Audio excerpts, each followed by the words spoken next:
There we go. Welcome, everybody. Another Sunday morning, August 31st. We are in, let me just shut these audios off. We are in Hash Church Season 11, Episode 35 today, if you can imagine. Shout out to everyone that's in the room. I see the Woolly Farmer and the Dirty the Grower and the Uterus Spaceship and John Maddox and James and Buddy Weeds and Vega Man 66 and Boro Josh and Alex Techman. I appreciate you guys for always being here. I meant to come in and chat with you guys this morning, but yeah, things got going here pretty quick. We'll see how we go today. I did send out the link very late. We'll see who shows up. We'll see who shows up. I got some beautiful flavors to puff on today while we are here. Welcome, Caleb. How are you doing, buddy? I'm good. How are you? Doing really good, man. I got 14 new flavors to smoke on today, so I'm pretty stoked. I've got some new stuff to smoke on as well. I'm at Ooh. Canifest today. It's all nice and overcast here in Arcata. Okay, Whew. Arcata Canifest, hey? Yeah, string cheese is going on for 4 hours tonight. So that's I was gonna ask you if this is the one. Damn, man, that's awesome. Little string cheese incident, man. I'll tell you, the first time I ever saw string cheese was in Vancouver and Whistler. It was kind of, they did a Vancouver show, they did a Whistler show. It must have been like, fuck, I want to say like the 90s, like 90 something, where they played this small venue in Whistler. There's never been a concert since. It was so insane. People were dressed like chickens, for God's sakes. Here, let me put it on gallery so they can see. We got a little foam melt there. Ooh. So this right here is a test wash of the Band-Aid haze that Buddy Laro Oh. is giving out little samples of. You can see it's just so glassy and sheeny, but if you really Oh look my at it, it God. looks like mostly stalks, like all these long flowering things, just smaller heads and abysmal yield. But I'm so excited to smoke this. Dude, it is crazy how the haze is, it's tough on the hash maker. But boy, it's always been my favorite, like since very, very long ago. I've told the story many times when my wife was like, "Oh, we should name our son Hayes for his middle name." And I was like, "What are you talking about? Like, seriously?" She's like, "Yeah, you always got so excited about the haze. You'd be like, it's the haze, it's the haze." And so she wanted to attach that excitement to our firstborn son's name. So he became Tosh Hayes. That is the truth. I want to quickly shout out our sponsors because I just let you in and got right into conversation. So I want to give them their comeuppance as they are a big deal to Hash Church. So just give me a quick second. Ooh, okay, we recording in progress. I stopped that and then I started it again. I need a dab, Caleb. I need a dab. All right, shout out to the Press Club, trusted by top hash makers from around the world. Oh, Etienne wants in real quick. Trusted by top hash makers from around the world since 2016, the Press Club is your one-stop shop for award-winning solventless gear. From press bags to wash bags, to presses to vessels, you'll find everything you need from wash to press. We are big fans of the Press Club here at Hash Church and what they're doing in the community. So we're excited to have them on board as an official sponsor for Hash Church. Made in the USA, patented pink stitch, zero blowout guarantee, a small family-owned business and free expedited shipping for $75 and more with international shipping available. You can visit them at thepressclub.co, www.thepressclub.co, and use the code HashChurch to take 10% off of your purchase. So yeah, those guys are awesome. They've been giving away spoons and other really cool things. So thank you guys. Can't say enough about, well, we'll put these guys last. Can't say enough about Puffco. Ignite your dabbing journey with Puffco. Puffco has revolutionized the art of dabbing, bringing concentrates to the world with unmatched style and innovation. From the pocket-sized Puffco Pivot, I hit it yesterday, delivered portable 3D chamber flavor to the Peak Pro. I also hit that yesterday. The ultimate smart rig with Bluetooth precision and massive clouds, and the modular proxy. I did not hit my proxy yesterday. I just got to be honest. Redefining versatility with its sleek, customizable design, Puffco sets the gold standard for hash enthusiasts everywhere. Their cutting edge tech has made dabbing approachable, flavorful, and fun, inspiring a global community of concentrate connoisseurs. We're beyond stoked to have Puffco as a proud sponsor of Hash Church, fueling our passion for sharing the love of hash with the world. Shop the Pivot Peak Pro Proxy and more at puffco.com and join the dabbing revolution. And now, of course, last but not least, my company, Bubble Bags. We stand out as the premier choice for water hash extraction, and it's no surprise why. We are the original innovators who set the standard for quality and performance. Crafted with durability in mind, these bags come with a lifetime warranty, ensuring you're covered for years of consistent use. The team behind Bubble Bags takes pride in our pioneering legacy, backing every product with unwavering confidence and a commitment to excellence, making us a trusted go-to for enthusiasts and professionals alike seeking top tier hash extraction results. www.bubblebag.com with hashchurch10 as your code to get that discount. How's it going, Etienne? Oh, another day in paradise. Another day in paradise. All right. Well, I'm going to get the universal heater turned on and the bong finally cleaned. Man, I'll tell you, that was, Yay. That you was wouldn't, nasty. it was really nasty, dude. Like, I'm quite certain it was about 6 or 7 grams of reclaim that came out of that thing. Do you recycle your reclaim or you just toss it? Yes and no. I have in the past. I've given it to people. This came out and it was so disgusting. I tossed it. And, I do a thing where, I put a little extra water in and I thought, if I'm lucky, this is all going to pour out. And 99% of it poured out and one big glob got stuck in the neck. And then, like, it was just like a nightmare. It looked like peanut butter that someone just like, spread on the inside of the ship. And, yeah, it made it a Stop. You're lot giving me harder. cotton mouth. It made it difficult, man. Let me tell you. I want to shout out the Fraser Valley Rosin group. These guys can be found at fraser.valley.rosin3.0 on Instagram. And I got a ton of jars from these guys the other day. They got all sorts of fun little graphics. Funny enough, I posted a couple of these and someone actually got mad at the graphics. What kind of stupid fucking graphic? I'm like, dude, it's just fun. I think it's all good. It's like, what a waste, all that glass. It's like, well, it's a jar. You have to put the hash in it. Like, should we put it in parchment again? Was that like a good idea? Let it all dry out. Yeah, I saw those. The only thing I saw was the copyright infringement stuff. That's the Yeah, only it's thing all that it's I all see. it's all black market. It's all gray market. So they're Right. not worried about any infringement whatsoever. Although I will say that with cartoons, copyright, how long does copyright last? It's like 30 years or something because It can you're last up to 100 years depending on the copyright. yeah, but Because there's some there's of Disney's are just coming available, right? That's why there's a Bambi horror movie and some of the others because it took 100 years for those, but those were refiled. So I'm not sure of the but original South file. Park's Maybe. been making fun of Mickey Mouse for a long time, and they've got the best lawyers. They're the Oh ones yeah. that know when a copyright is over. And if you go on South Park and look at some of the stuff, I think I've seen the Looney Tunes on there, Donald Duck, like all sorts of Well, crazy shit. that spans from when Mickey Martin, rest in peace. He was a edibles person here in the United States. I remember him.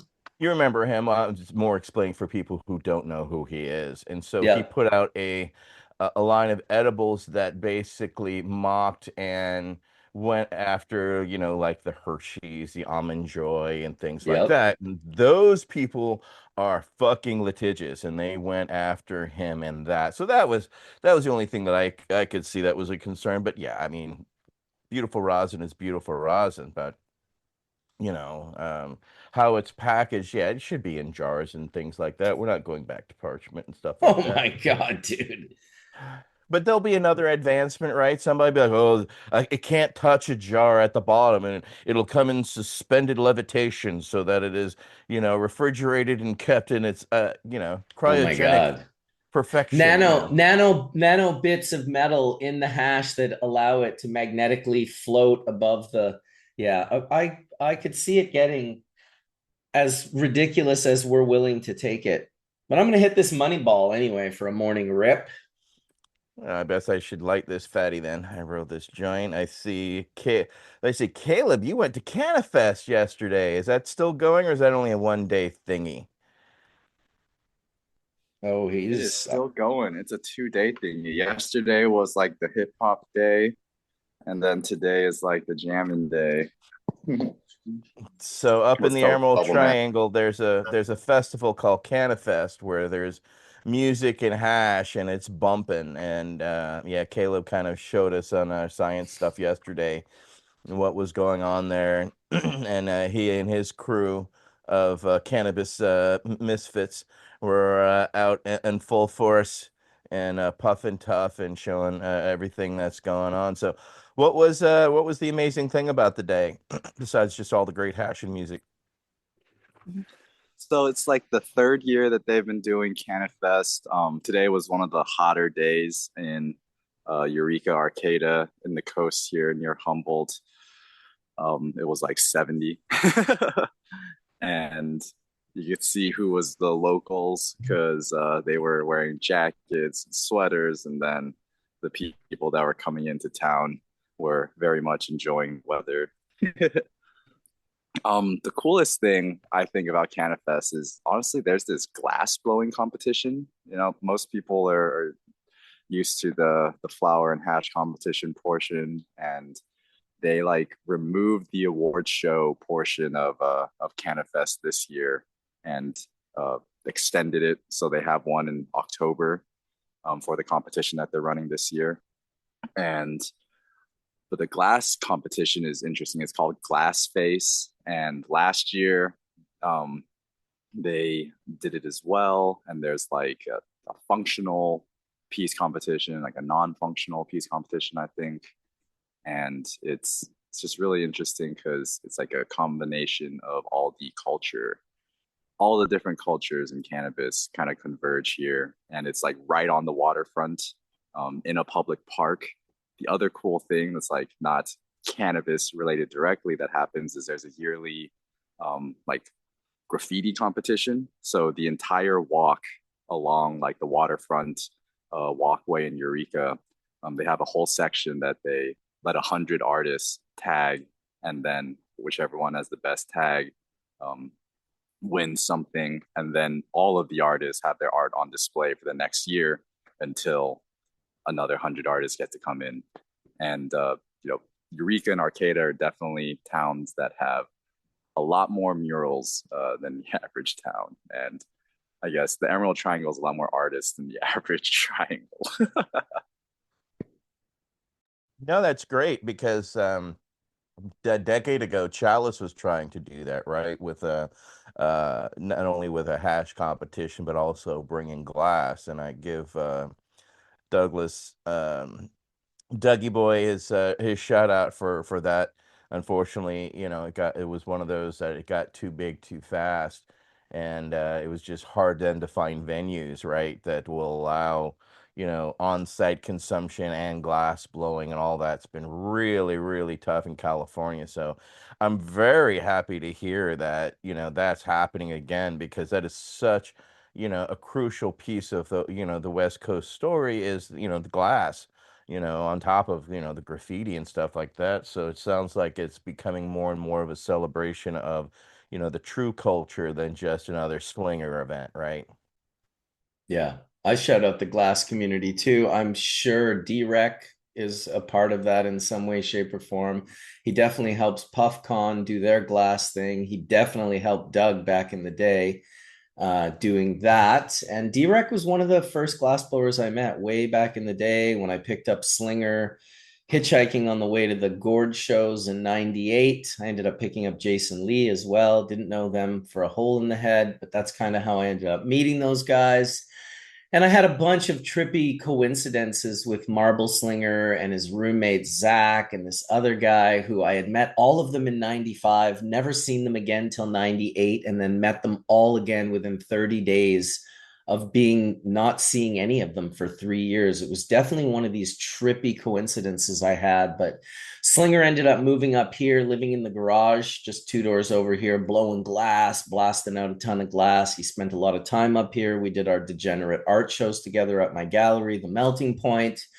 I have been talking to DREC recently. I've been trying to get a glass church organized where we get a bunch of these guys, 10, 20 of these guys up. And, Contrabasso passed away recently. We're all getting older. Life is, ending for some of us. So it would be great to get as many as, Marcel Braun and all these epic guys, even Pedro Smiley from back in the day, Zach. There was a lot of these, when I met them hitchhiking, they were all living in Bellingham. And I'm telling you, there was an insane group of glassblowers living in Bellingham in the late 90s.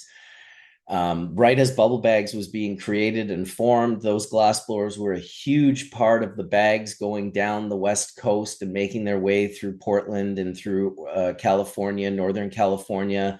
Jeff Church, was one of our panelists here for many years, was huge for that. He would buy bubble bags in Vancouver off me and then drive them all the way down, the I-5 or whatever the road is there that goes all the way down. And it was a pretty cool little, that's how he linked up with the Bizarre Brothers and the star rating became a thing. So it's a fun little history to follow it back. And the glassblowers were completely intertwined the entire time. When I met those glassblowers, I smoked only joints.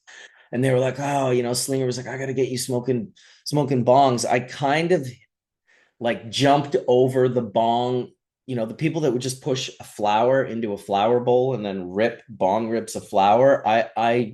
I very rarely did that. I was kind of like, by the time Slinger got me into glass, it was stainless steel screens, a match, and full melt bubbling on the stainless steel screen. So yeah, you can imagine. I mean, I met those guys in 98 before I started the Bubble Bag Company. And then they were with me the entire time as I started it. They would come up and hang out at my house a couple of doors down. It was pretty awesome. I'm not going to lie. So hopefully we can get a really good glass church with DREC helping curate. I'd love to get Slinger. I'd love to get Hops. I'd love to get Dizzle. I'd love to get Marcel Braun. So many, so many. I'd love to get Bach. There's a lot of great glass blowers that we could do on Glass Church. So it's in the works, and hopefully it comes to fruition here sooner than later. Welcome, I look Colin. Hello, What's up? Colin. That looks nice jar. Nice. Yeah, this is what is this? This is sour D Skittles mix. So I did a 50-50 blend on this. Hey And Caleb, I see you're in a garden. What's that plant you're sitting next to? I have to grab the gardener to get an intro, but there's some little backyard boogie going on here. oh, yeah. I saw that. Yeah, yeah, yeah. You're looking all incognito there, and I was like, wait, that's pot plant. Mhm. So I'm very excited about this glass church because yeah, I met D-Rec actually at the Chalice, and I have a little motherfucker from him and Toph.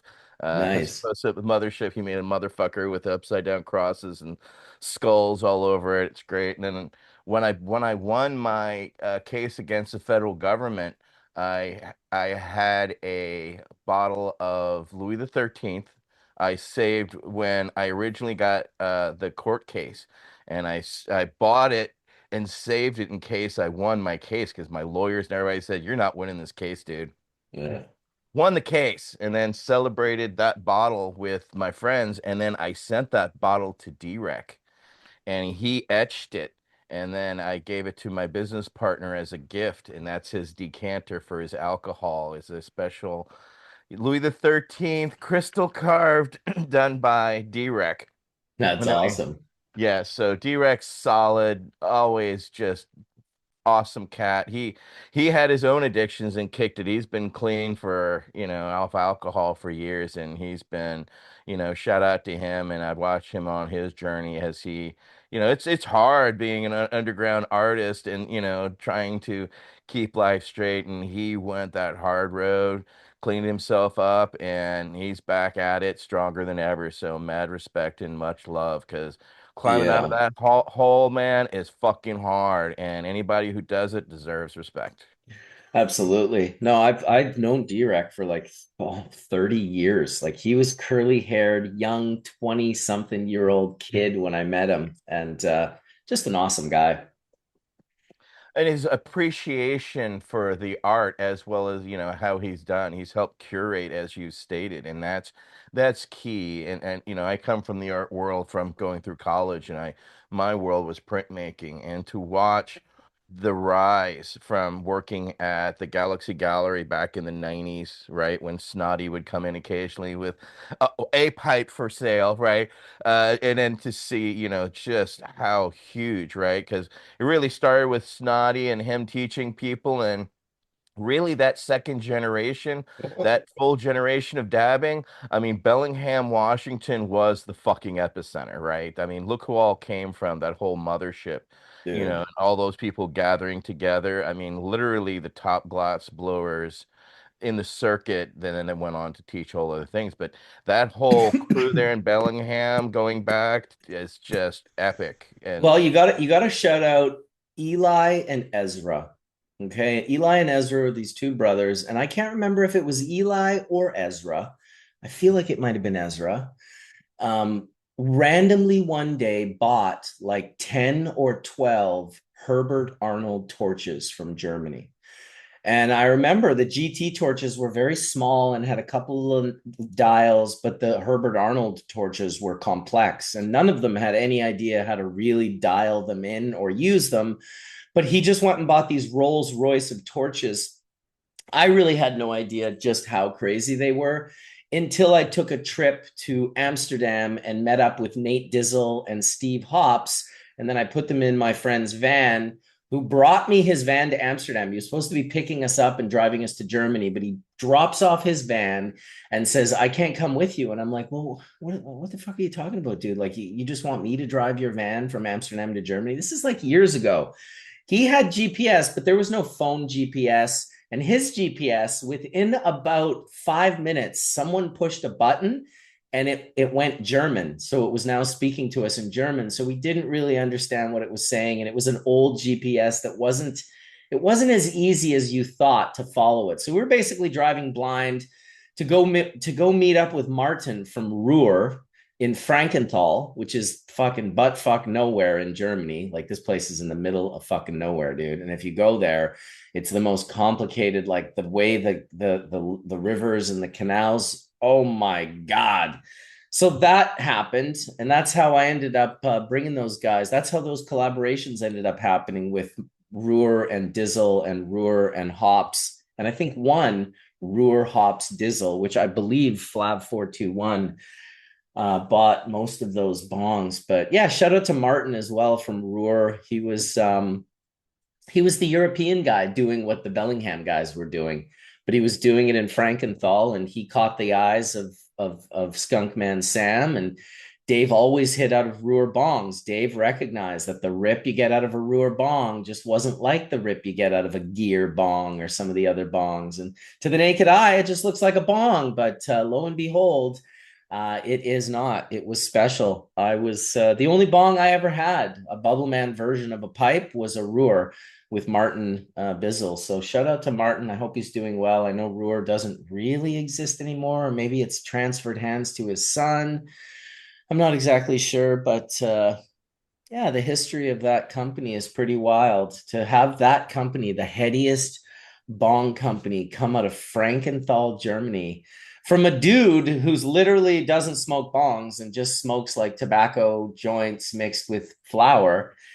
It was super trippy. That there's no way that it should be. There's just the way that it is. You don't have to be any particular way. So embrace your hypocrisy. Remember Zong? Zong? Yeah, yeah, the remember like yeah. the Z, right? Remember that? Yeah, my friend still has one. She loves smoking out of her zong. I mean, she's had it since college, right? You Yeah. know.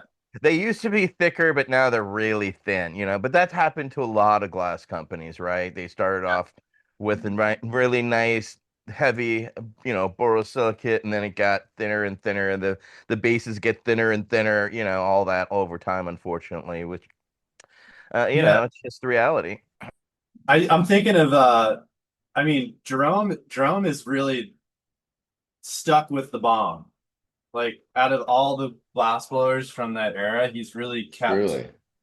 like Yeah, kept he with had the just first mothership, right? Which was the heaviest of all, which is all the heavy marbles. But yeah, I mean, he's been solid, putting them out. I mean, they haven't been the easiest to find. I was fortunate when I worked at the Galaxy. He used to drive by in his van, and he'd just come in and just stack out a whole bunch of boxes, and we'd go through them and figure out what was what. And he would produce en masse in Mexico and bring them on up to the United States. And yeah, I mean, it was really the first decorated bong, right, that had some sort of fuming in it, right, in the base, a little bit of silver, a little bit of gold, whatever. yeah, That was a color changer, right? Whereas most of your, your regular, glass stuff, graphics and stuff was just straight glass. So they were really the first ones to put marbles in to really push that envelope. And the cannabis public responded. They liked that shit. yeah. For Yeah, sure. Loved it. that's a rad Loved it. guy. I've spent time with him in Las Vegas where he currently is, and it's awesome to see someone so true to form still sticking to the vision that they initially came in with. And I always respect that because most people don't understand how hard it is to be consistent like that. It's a very difficult thing to have that singular vision, keep going, not be influenced too much. I mean, sure, yeah, he's done rigs and stuff, but it's very much in his own style, which I've always kind of appreciated of him. And Well, he I will say survived Pipe Dreams, right? Which was, that's true. how many people got lost in that fucking sweep, right? We Too saw a many. lot of good fucking manufacturers die on the vine quick, unfortunately. And we saw Oh, yeah. Tommy go to fucking jail over his son's bongs, right? That his son was manufactured. Just dumb shit. Yeah, Yep. it was pretty bad for sure. It was 95 was the year I met Slinger, but he wasn't a glassblower. He had just graduated from film school in Ithaca. And I met him near a cloner. And the only reason I know this is because I had a tape that I came home after meeting him in 98, picking him up on fish tour, hitchhiking. I just felt like I had met him before. And I went through all my Amsterdam tapes and I found a tape where you can't see his face, but you can hear his voice as clear as a bell. Like, yeah, I just graduated from Ithaca, blah, blah, blah, blah, blah. But he wasn't a glass blower yet. But that same year in 95 that I met Slinger, I went to, and I'd have to ask Adam if it was the cannabis in Amsterdam or the No Good Buds. I can't remember which one it was that year in 95 in November. But I went there and I met Jay Harris. That Jerome Baker was there blowing glass in the back. That was in 95. Yeah, man. And he's still doing it. Like, dude, I know. I rolled up to his, he was like, yeah, man, come down. We're doing this thing. We're just kicking it. Dude, I roll in and he's got like full table and he's just behind the flame, just spinning it. And I was just like, I love this. Like, yes, like you're just you're doing what I would do. Like I just want to be doing it, like making it, and that's Dude, notable. my hat always went off to the glass blowers because I am not willing to stare at a flame, to burn glass and inhale the toxic. Like I was always like, the first time Slinger showed it to me, I guess really Jay showed it to me. That was the first time I ever saw it. I was kind of like in Amsterdam, all baked and just off a plane. I really got to absorb it more from Slinger a few years later. And it was just like, I was like, everything about this is bad. This is like you're gonna get like sore arms, your eyes are gonna get pooched, you're breathing in random shit. And he was just like, you're not wrong, man. You're not wrong. Like, holy shit, dude. Yeah. Just fuming silver and gold right off Oh, with the dude, little it's thing in a their mouths, just puffing on it. dude. Shout out to the glass blowers, honestly.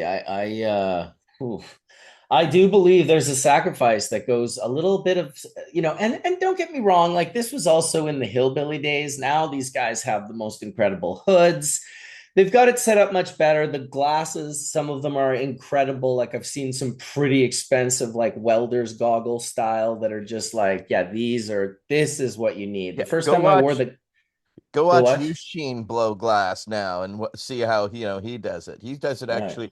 I bought a piece from him that they did at the Corning School of Glass. So Mm, they which if you don't know, if you haven't, you should make, if you're a glass person. Corning School of Glass in New York is fucking epic. And when I went through there, I actually saw he had two pieces, and I ended up getting them both because they had a sale on. When do you ever see a Yushin?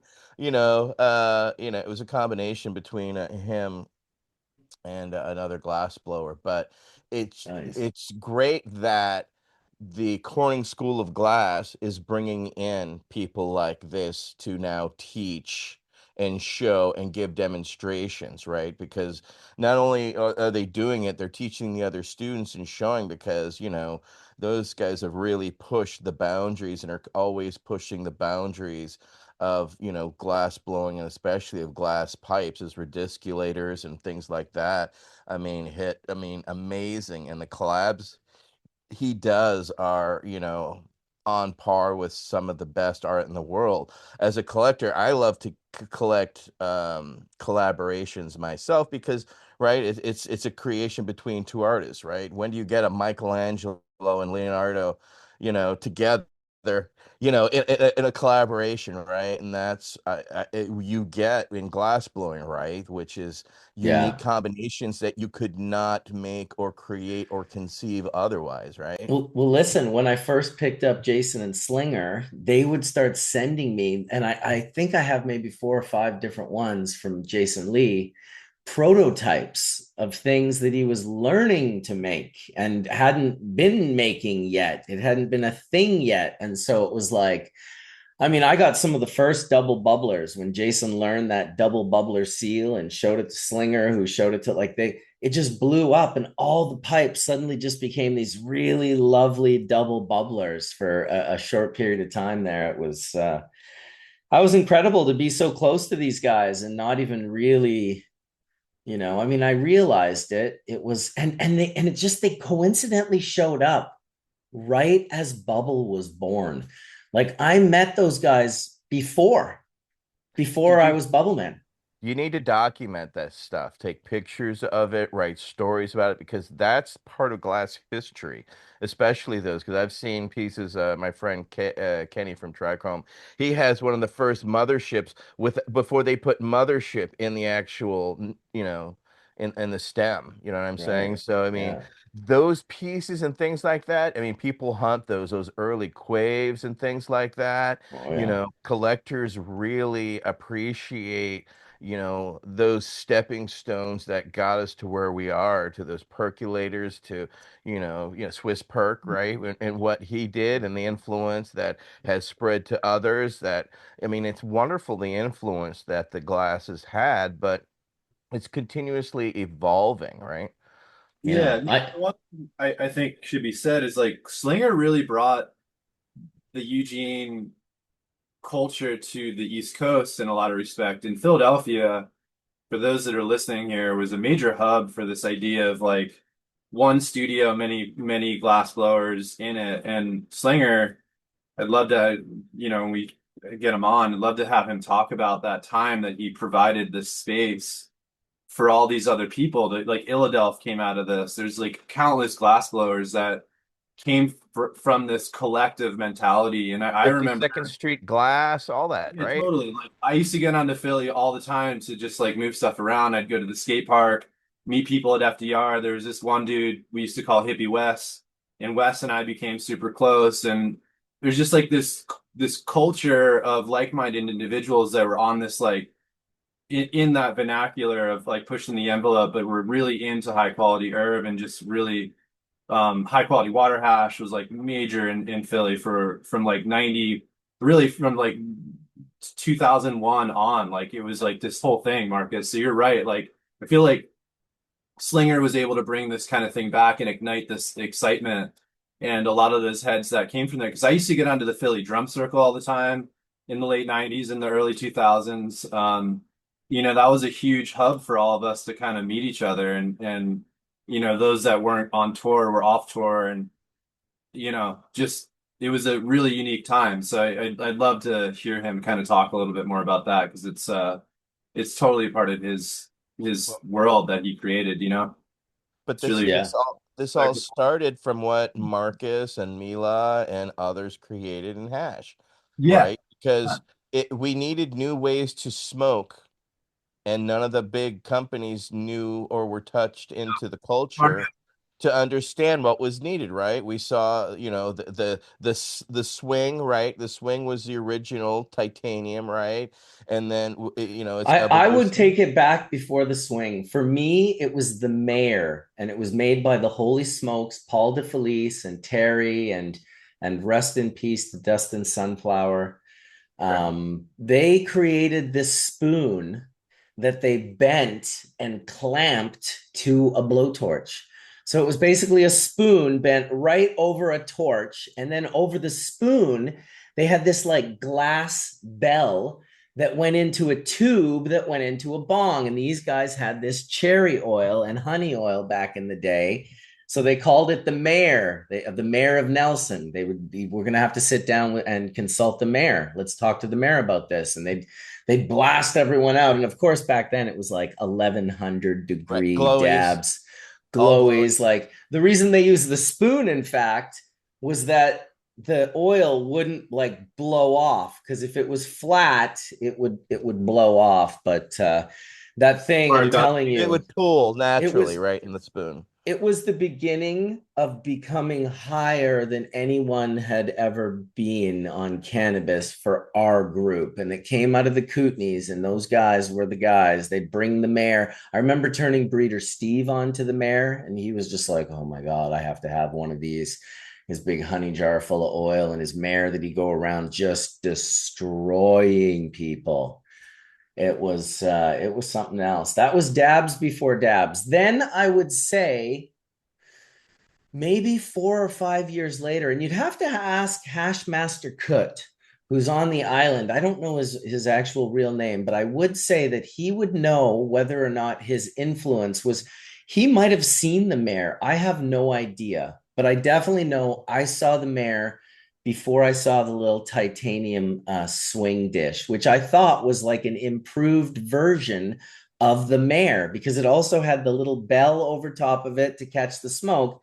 It was like a portable mini mare because the actual mare was like, like a borderline propane torch, like a giant blue canister with like full hillbilly redneck level 17, like hilarious shit.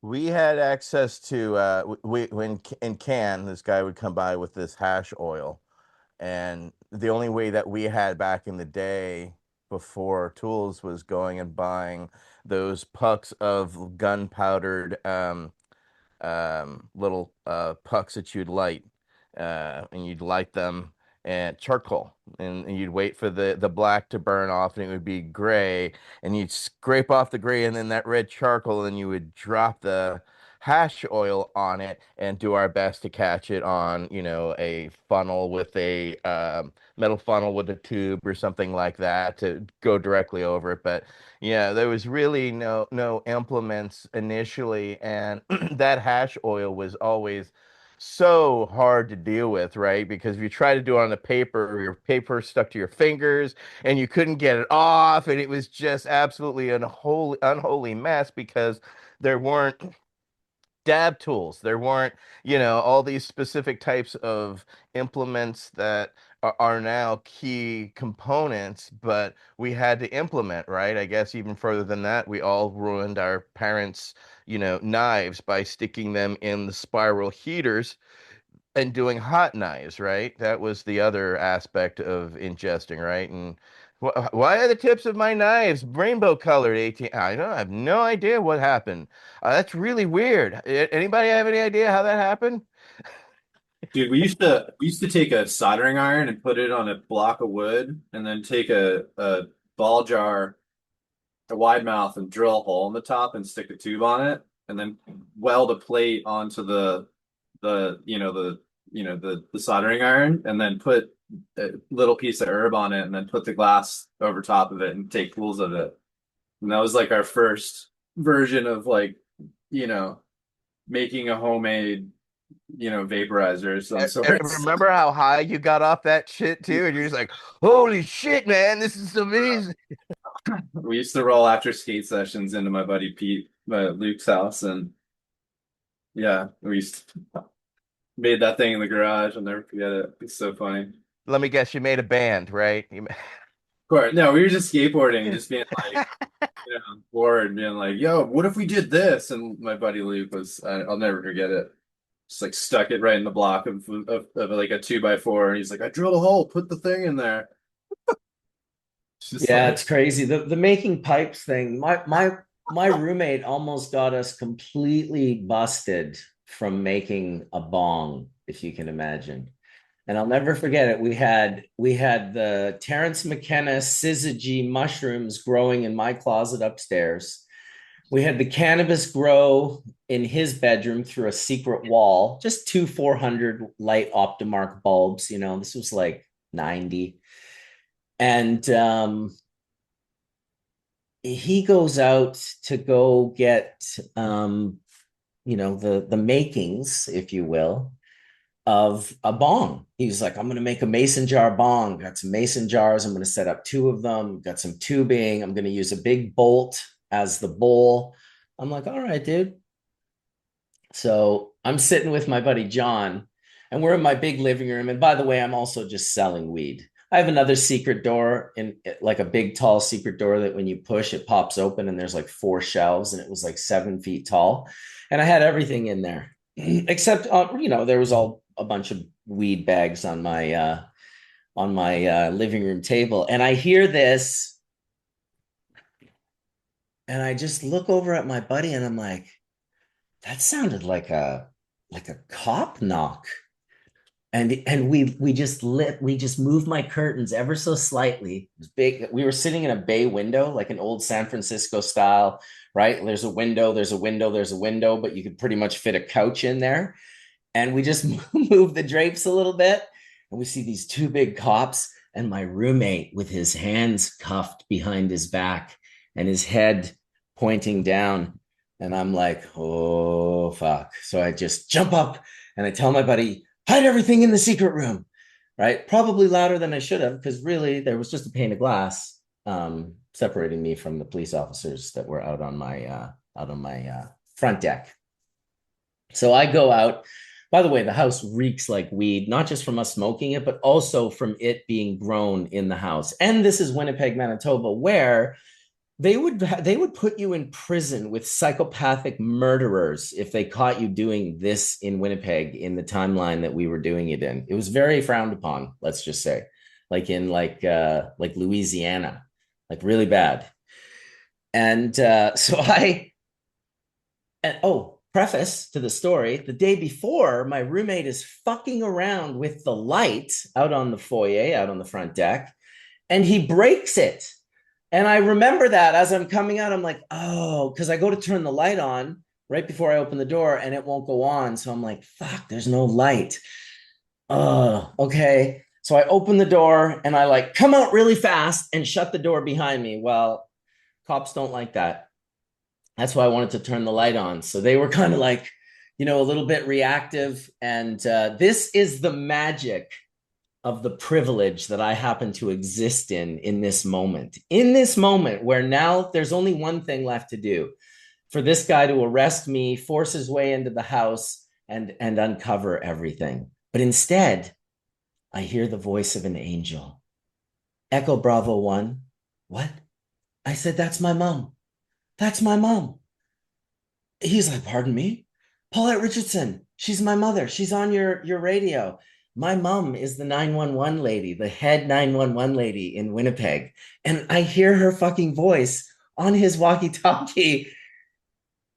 And he picks it up. He's like, he says his cop shit, Paulette, blah, blah, blah. I'm at 168 Lenore Street. Do you have a son that lives here? I sure do. Are you with him now? Say hi to him for me. And I'm just like, holy fuck, this is super surreal. My roommate's like literally shitting bricks because he's convinced. Oh, yeah, by the way, what happened? My roommate stole a bolt from the handyman store down the street, got caught, got arrested, brought the cops to our grow.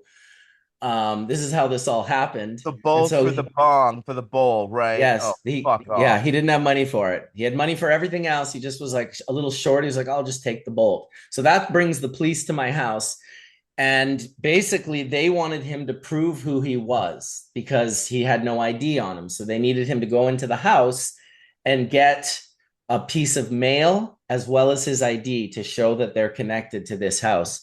And all of that went out the window when they were like, does he have a roommate named Jason Noctigal? And she was like, yep, he sure does. That's his roommate. Okay, well, you guys have a good night. Bye-bye. Woo! It was just like that fast and that amazing. I am telling you, holy shit. Yeah, that was good. She got me out of a lot of trouble in Winnipeg, but I think that was probably the biggest one she doesn't know about, So unless did she did, watches did this that episode. scare you straight, Marcus? No, no, not at all. It made me think we have to be You were more smarter. empowered, right? You're like, oh, I Well, can't be touched. it made me realize I have to be smarter. So I will be honest, I did move that roommate. That was my one and only roommate I ever had. I literally went and got him a place, signed him a lease, got a moving truck, put all his shit in the moving truck, physically put him in the moving truck, drove to his new place, moved all of his stuff into the place, put him in the place, and basically never saw him again. This that totally reminds me of this gravity bong. So gravity bongs, if people aren't aware, gravity bongs are a thing. Um, my roommate steals a cone off the highway, right? One of the traffic cones off the highway, right? There you go. That's a professional glass one there, right there, Bubble Man. Yeah, this So is a ham it's a waterworks. full-on 3 foot traffic cone, and he's like, "Oh, we're gonna make this into a bomb." I'm like, "What are you talking about?" It's like, "We're gonna make it into a gravity bomb." I'm like, "Okay." So That he is goes out on the porch, takes a garbage can, fills it with water, right? We take the cone, which then it gets submerged, and just the top, like 4 inches, is sticking out of the water. So, of course, oh, we need to create a bowl. So, of course, what do? This is college. So, oh, we'll just take some aluminum foil, right? Because, don't do this, kids. That's just bad. Um, Made a bowl, and then there we are on the porch. And yeah, then as we were on the porch, some guy from because we're in a not large town, drives by and sees security cone, and of course the cone has the stenciling on it, and proceeds to get out and confiscated a very now stinky cone. So we were able to do like 3 hits and then lost it in a he threatened to call the cops and shit, but fortunately that didn't go down. But yeah, I did not have my mother working as a dispatcher to get me out of that. It's one of those situations you just have to take it on the chin and oh well, I guess we have to find another road cone someday. that's Don't do that. hilarious. Yeah, I'll tell you, I got out of like I remember one time being pulled over by a cop on a bicycle in Winnipeg, and he's writing me up a ticket, and I'm kind of like, I gotta drop my mom's name. So I'm like, oh, my mom's gonna be so upset. And he's like, yeah, well, everyone's mom gets upset about their kids getting tickets. I'm like, yeah, but mine works for the police. And no sooner had I said that I hear him ripping up the ticket. And I just hear him go, yeah, I don't give police people tickets. And he got on his bike and and drove away. And I had my buddy Jan visiting from Paris, and he was just like, what just fucking happened? Another time I came out of the bar with my buddy Sammy, and Sammy was kind of a big native dude, and he definitely looked away that if you saw him at night in any sketchy situation and you were the police, you would definitely be talking to him and asking him questions. So we got harassed by the police a lot. And we come out to my car and it has a hole in the back window. Someone smashed the back window and stolen our backpacks out of the back of the car.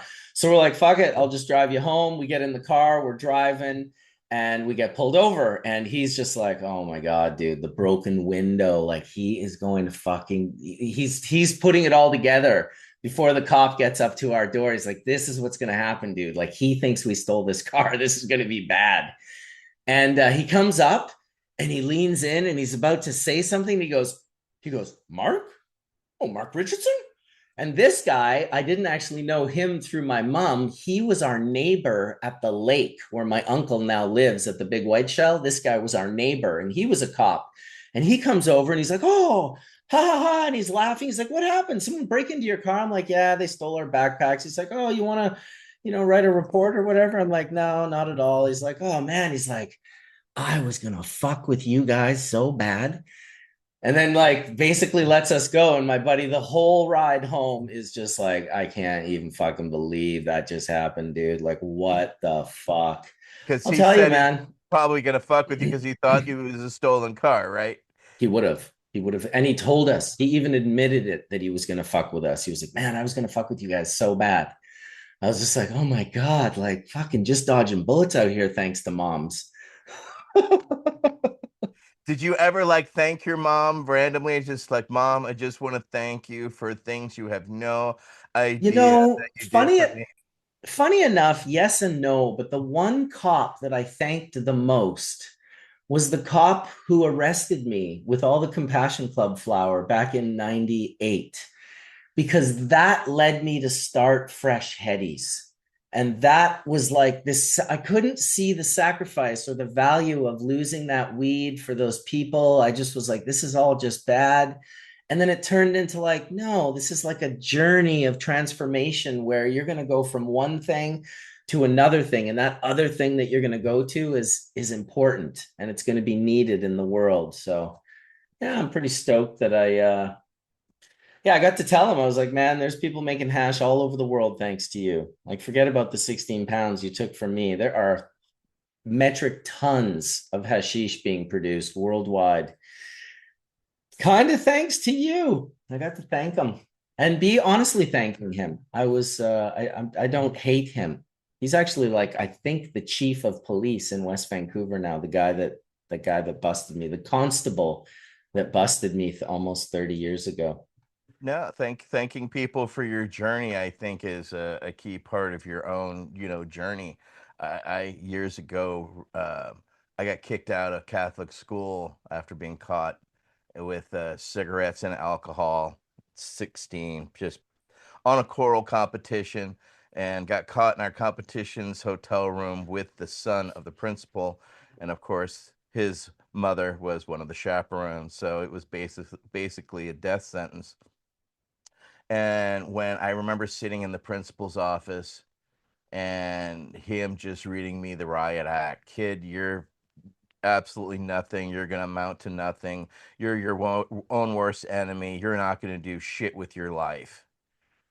And boy, let me tell you, if those didn't get tattooed on the inside of my fucking eyelids throughout my life, that, in moments of strife or when my back was against the wall, I thought of Mr. Coleman in those words, and they would just echo in my soul like, no, motherfucker, I am going to prove you wrong. I am, right? And he became that catalyst. And I wrote to him.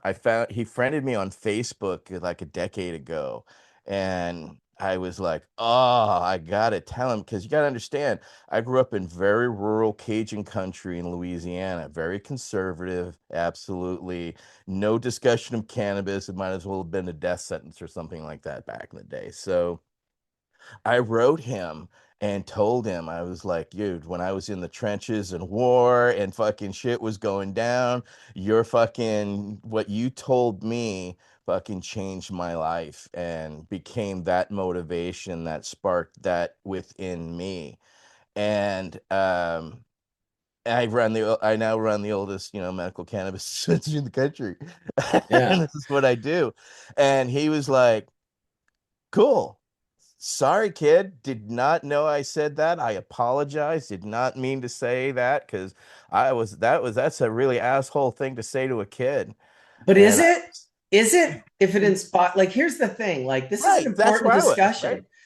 Like, why does it move you to move mountains, but it might move the next person to become depressed and commit suicide? And then we create a culture where we're like, oh no, we like don't hurt anyone's feelings. Like, I'll be honest, I was doing YouTube videos there for a while, and I was also eating lots of dinners and getting a little heavier than I've ever been in my life. And I'll never forget, some dude came on and went, Bubble Man's getting fat. And I took that shit, dude, to like, oh yeah, motherfucker. Like, started work. I haven't stopped, in fact, started working out, like, stopped consuming sugar the way I was, like, changed my entire life through the inspiration of something that could be construed as bullying. Or, today where they're like, you can't say that, you can't body shame someone. It's like, well, I'll tell you, thank you to whoever said that to me, because guess what? I totally was getting fat. I was like growing out a second chin. I was like 200 pounds. I'm usually like a buck 75, buck 80. So I like weighed 20 more pounds than I normally did. And it's just interesting that we're trying to eliminate. There's people who are inspired, like myself and Etienne, with maybe that, not tough love, but just sort of really like, I don't know what I'm trying to say, but I'm trying to say that there's probably a value in that. And we have to decipher who needs that versus coddling or a participation trophy, or you know what I mean? Because there are people on both sides, and I'm not trying to say that there aren't, but yeah, I know that the more comfort I create for myself, the softer I get. And Yeah. when I travel through difficulty, the harder I get. And I like myself harder and stronger than I like myself weaker and softer. So it's a weird catch 22 that it's like you live a hard life, you work hard, you want to try and like get a soft life, but that is definitely not what you want. That soft life will kill you. Yeah. No, yeah, I mean, I had the same thing happen to me at the end when I was younger. I mean, my principal basically said I'd be nothing. I mean, for lack of better words. I mean, it was, yeah. I mean, it's perspective is a crazy thing when they don't have it. Do you So think it's that they see the gift in us and see us not grabbing that brass ring of it, or is it just lazy, discipline on their part? You know what I'm saying? I don't know. As we're analyzing it, I mean, let's You analyze know, it. there's certain things, like Marcus said, there's certain things that have put fuel under my self over the years that I'm actually, at the time I was like, really, like, Marcus, you probably saw red, but you're like, I'm going to put myself into that and work through it. Um, but you are better for that. What You're inspired me, dude? I was just like, this motherfucker's right. I am getting Well, fat. in I those can't have moments that. of doubt and frustration, that's what rings in your ears, right? I remember when my lawyer said you're not going to win this case against the government, and all I heard was in my ear Mr. Coleman's voice, "You're not going to amount to anything. You're not going to, right?" Same happened to you, right, Colin? It's just in those moments when you're really challenged and you have to stand up for who you are. They kind of gave us a cane or a pillar to rise ourselves off of a chip off of our shoulders, right? 100%. And it's interesting, like Marcus, something you said is trying to struck me because I think today, people take kindness for weakness, and I think that's a misconstruation of what that is, and I think being a strong-minded person has nothing to do with feeling in a lot of respect. It has to do with development of your own emotions, right? Like how emotionally mature are you? And learning these lessons through life, I think all of the bad, I think, allows you to learn to navigate and put the thread through things that you're, if you had the choice, you wouldn't go through, right? So therefore, you're forced to go through and kind of be the red thread for yourself. And I think that's what's valuable, through these tough experiences that I know all of us here have collectively shared. I think it's part of what builds that character that you have, and I think ultimately that's where, if we could bring it back to hash making, like it's a challenge, and that's where you have to work through these challenges, you know? So, Well, and hash makers will be call you out on your shit, right? If it's not good, they're not going to coddle you like when you were just the weed seller. People would coddle you because you were the weed seller and they didn't want to piss you off because you were the weed seller. Well, now you're creating something that yep. has beauty in their eyes and you're expecting them to either let their own expectations down or you haven't pushed your expectations enough. Yeah, totally. But yeah, it's what shapes it. I think these are ultimately experiences. And as Marcus said, it's one person is going to feel defeated, the other one's going to feel inspired and want to take over the world and move the mountain, Well, you it's know? about how well you get up after being punched in the face. How do you take things? Because some people can get punched in the face, and think of the punch in the face as sort of metaphorical for any type of trauma that may have occurred to you in your life. How do you react to that trauma? How well do you get back up, dust yourself off? Because, certain things, I just thought as I was growing up that trauma had to be very specific, like, oh, your trauma must have been so hard for this to have happened to you. And it's like, no, like, it's just how you take it. It might have been like you didn't get enough hugs, might not have been like beatings every day for 7 days a week. Like, there's a variety of ways that humans can become sort of traumatized. And yeah, I don't know why I went on that tangent, but maybe because I'm pretty baked on this money ball It's copyright interesting infringement how well we're shaped by our traumas, right? I mean, for sure. I think I credit a lot of childhood traumas with tempering my glass table, right? Everybody seems to have a glass table before them of their sanity and their mind, right? For Mhm. some reason, a little bit of weight, we watched people shatter, right? For some reason, we can take a lot more weight, and I think it's tempering through these experiences of life. And then what you were saying, Colin, right? We find our own self-confidence in it and realize, oh, well, if I can do this, then I can do that. Oh, if I can do this, then I can do that. Because we're all trailblazers in our own right, right? There were no trails before us. We kind of had to create and walk our own trails and then look behind and see us being criticized for how we did what we did when there was really no, you know, a vision, right? I mean, Marcus, it was a random sparks of inspiration that allowed you to create and then find the investors and then go out and make it happen, right? It's one thing to ideate it, it's another thing to create it and then walk that journey. And now you're a pioneer in what you do. Colin, you're a pioneer in what you do. I've been fortunate. So it's very interesting that psychologically we've been able to take motivations from the outside, turn them inward, and affect our own change that in turn allowed us to be strong enough to affect the change that we've been able to share with others. Yeah, the one thing I was talking to a good friend of mine about this thought the other day, and it's like I feel like all of us have learned to be more comfortable with the uncomfortable and learn to make that our world in which we occupy. And that unknown is actually really exciting, and that's a hard, I think that's a hard place to fall into. That's a learned thing to be able to navigate when there is nothing, and to really trust your intuition and trust yourself. That's that takes that takes time to develop that. I know it did for me. I there were, a good decade where I was like, I don't know, but now I'm like, I don't know, but that's okay, you know? And Absolutely. you know what I mean? And that's where um I think I invite others out there that are thinking that way to learn to trust yourself because that's where it'll start to feel better.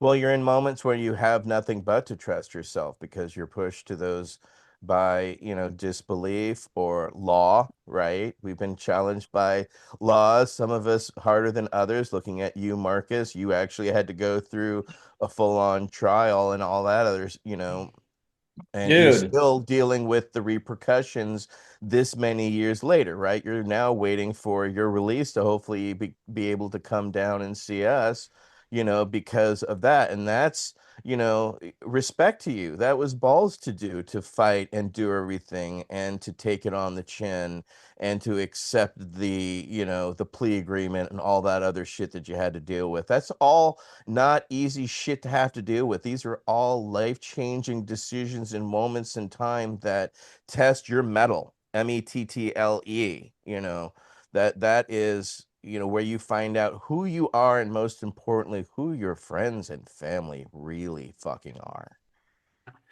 Yeah, absolutely. Yeah, it was definitely it was something else. It's definitely I remember asking John Conroy, my lawyer, what's the maximum that I could like what's the absolute worst case scenario? And he goes, well, the maximum for this fine, which is anything over 3 kilos, is 25 years in prison. And I was just like, what are you talking about? That gave me such a heart attack, even though I knew I wasn't in America, which is where we were always worried when we heard people that we knew got in trouble down there. We were like, oh my God, like he could Dude, get that's five a or 10 sphincter years. pucker. That will make your sphincter pucker fucking hard. 25 years, dude. I was just like, what the fuck? That's why when legalization came in and they changed that 25 to 14, they made the worst case scenario 14 years, but nobody knew that it was 25 years. Trust me, unless you were in a court case, you had no idea. So when they announced that it was 14 years, people were like, 14 years, that's absolutely ridiculous. That's so long. And it's just like, bro, they just changed it from 25. Baby fucking steps in the right direction. Like, just let's get the 25 to 14 before you start complaining. And then you can do activism and get it changed from 14 to a lower number. But dude, 25? I was just like, holy shit. Fuck. 25 years, man. Come on. It's kind of, well, it's funny because like now that everything's kind of where it's at today, you would think they would like look at cases and be like, look, this is ridiculous. We're doing this right now. Like, why is this person here? Let's just expunge this. Let's just move Mhm. on. Let's right the wrong, because there's so many cases that are like that, especially in the States. It's a lot of people in prison right now that should not. And Yeah. Well, all you have to do is get to the judges, right? The judges have to be like, they have to have the highest level of integrity. They have to be able to listen, like how Kirk Toussaint got our legal, how cannabis extractions became legal in Canada because it was only cannabis that you could have.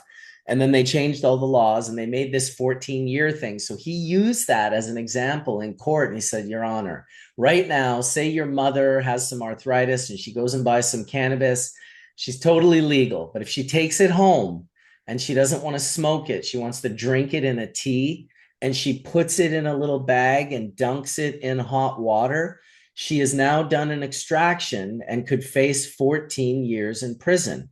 And in that moment, the judge was like, no, that's absolutely ridiculous. So he knew he couldn't change the law because he wasn't a federal judge. He was a provincial judge here in British Columbia. So what he did was he changed the definition of what marijuana is. And he made it so marijuana is any and every part of the plant.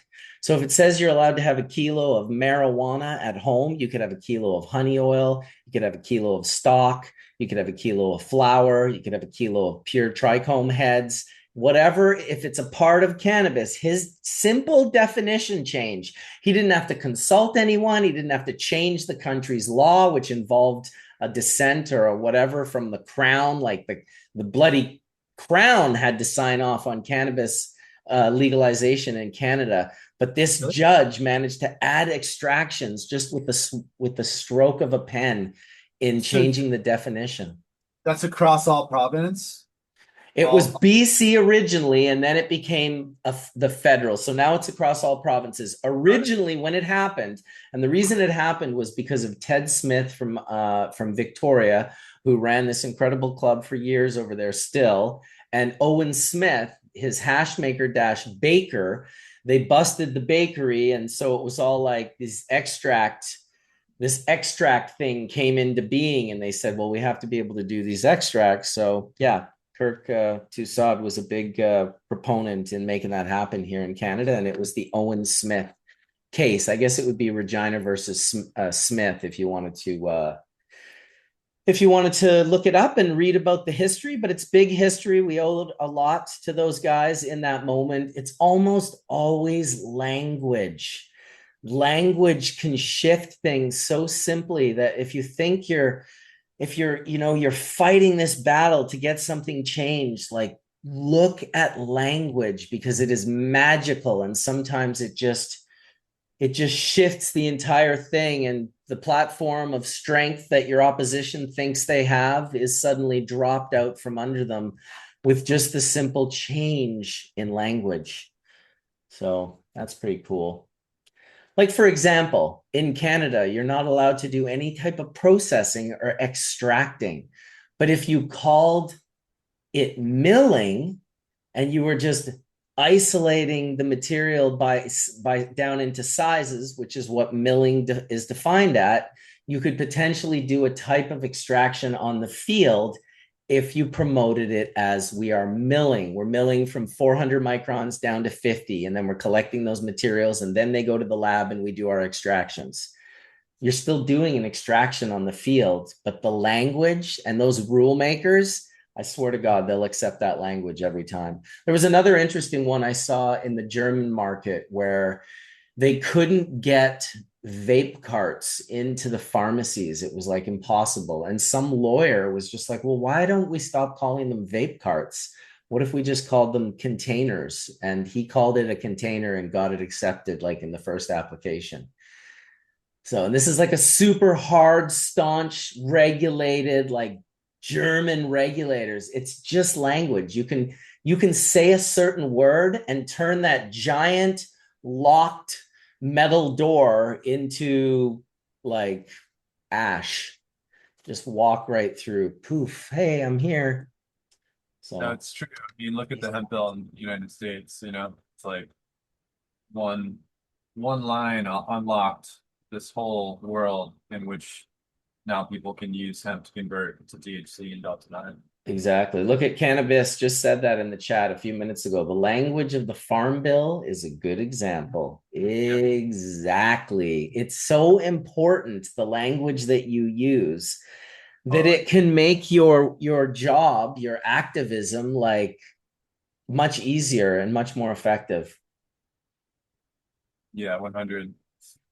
Um, yeah, man, it's crazy. But the thing about the States is that we're so fragmented, if we all just could agree on one thing, it'd be a little easier, I think, from market to market, but it's Yeah. uh it's real fragmented. But it seems like, I mean, I guess Canada's a similar way right now. But I kind of think of both of our countries as unique countries in the world. And maybe the rest of the world is doing this a lot. I don't know. I'm just mostly living here. But our countries seem to be mostly people from other countries. Yeah. So we're like all these different people. So, like, of course we're fragmented. Like, what the fuck, dude? We're By li- design. It's a good point. by design, yeah, like we're like Yeah. our value is in our multicultural aspect, Yeah, but the multi multicultural is like it's like, oh, like you're divided. It's like, yeah, we have different cultures. Just got to learn. I don't think the division is terrible. I think it's the level in which we enforce the division. If we could just be like, oh, yeah, you're over there and I'm over here, like you're into totally. this and I'm into that. If it was more like that and not like you have to get the vaccine, you can't get the vaccine. Like, just let's just be a little bit more understanding of people's of the Yeah. shit that people are going through in the world right now, because You there's a I lot. I think you're right. And the one thing thought I have to share on that is like I think trauma allowed us to kind of slip into this. Mm, And that's what's it's a defense mechanism, I think, in a lot of respects for people. Like you have to believe this, you have to believe that. And um, it's a wild thing, you know. So I think it's yeah, we've got to work through these things and these are challenges, overall. But generally I think, I love other cultures. I love to learn. That's why I love New York so much. It's like so much to learn on a daily basis. I love it for the food myself. Yeah, that too. But I mean, just like cultures and the neighborhoods, and I think there's so much to learn and take in and understand, and at least try to understand. It's one thing I love about it. But what's up, Mark? What's up, dude? Hey, Colin, what's up? Hey, Marcus, ATN, how are What's you? up, Welcome, Doc? brother. I was out running errands. I've been listening the whole show, so I really dig the whole Marvel Slinger glass discussion. That was really cool. Yeah, how's everyone doing? Happy Labor Day weekend. It's Labor Day. Let's celebrate all of those who work for a living and those who have retired from working for a living. Absolutely. Happy to have one last long weekend before the kids are off to school on, I guess, September 2nd. Yeah, they've So, already started, man. I remember as a kid growing up, school starting after Labor Day. I mean, that was yeah, pretty universal. But No, I not I don't know, Louisiana. things have changed. Things have changed around here. Like, I think our district started like a week or two ago, yeah. and I know my cousin who lives in Indiana, they start like right at the beginning of August. It's crazy. Wow. Like, But the kids get breaks now that they never, at least I never had the same breaks that I know my kids have. So, Yeah, agreed. Yeah, we started in mid-August, mid to late August in Louisiana, and then yeah. I graduated in May. in Whereas May, yeah. out here in California, most it starts in September and then they finish in June, so early part of June. So it depends on where you are in the country, apparently. Yeah. Yeah. Well, it's Um, it's just so Mal, interesting because you see the buses back on the road, and I go by our elementary school and high school all the time, and it goes from one week there's nobody in the parking lot to next week it's just you can't find a parking spot. So yeah, when it's when about to school happen when here. school uh, opens, it's like a whole different civilization. Right now, parents got to get their kids to school, and it's like yeah. The whole world changes, I guess, when schools open. 100%. Mouse What Chronic grade has are your asked kids you. in, Marcus? You have a Oh, young one still, right? yeah, he's going into grade 6. 6. So his school goes up to grade 7. So he's got 2 more years at this school, and he's getting higher and higher up in the level of his, like I guess, soon he'll be like at the top of his school. And then at grade 8, he'll go to this school called Rockridge, and it's then he'll be, like the youngest. There's kids that are in grade 12 and 11 and 10 at that school, but they keep them fairly isolated, the smallest kids that come in, because it's hilarious. Like grade 8, man, some of those kids are like 4'3", 87 pounds. And then there's like grade 12ers who are like 6'5", 243 pounds.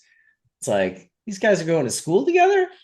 Like, Yeah, what do you what do their parents feed those kids? to keep these everything that is in the fridge, whatever you put in there, that's what they consume. I have one. I know. He's actually right now doing the West Coast Trail. My son Tosh is walking a 75-kilometer trail with a backpack on Vancouver Island on the rugged West Coast. Google that West Coast Trail. It's pretty awesome little hike, 7 days, 75 kilometers. Everything's Right. pack in, pack out. You got to bring all your shit, including all your food for the whole time. You can clean water from the creeks and lakes. Yeah, I don't know what weather's like where you guys are at, but up here in Vermont, it's just an absolutely beautiful day out there. Low humidity, sun. I don't think there's a cloud in the sky. The lake is super calm. So we're gonna do a little kayak expedition on the lake later on today. Get Nice. out there. Little kayaking, eh? Yeah, yeah. Well, and the lake is really down this year, so it's like I don't know.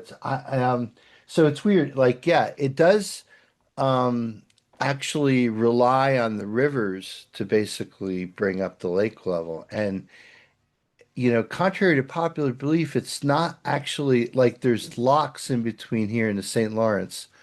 Like it needs the water, I think, needs to go uphill in order to get to the St. Lawrence Seaway. So it's not like connected to this, like if there's a rise in sea level, Lake Champlain doesn't go up. So we're like hydrologically disconnected from the ocean. So have Hydrologically. you seen just increase in sea level where you're at, Marcus? Like, can you noticeably see it year after year? Not No. at all in any way, Yeah. shape, or form. In fact, it's almost as though they're all full of shit. Um, because our sea level is like you can't hide it. It's like it stains the rock and it's where the Yeah. mussels and like it creates an entire like ecosystem where that Exactly. water level is. And you can see how long it's been there for by how dark it gets. So when the ocean goes down, you'll have this like black line of where it normally is, and then Right. you can kind of check it out. It's been the same here since I've lived here for 30 years. And we do live in a fjord. This is like a little fjord, like so that the it goes out and then it's just we have to go around Vancouver Island, which is a big island that's kind of protects us from the open ocean.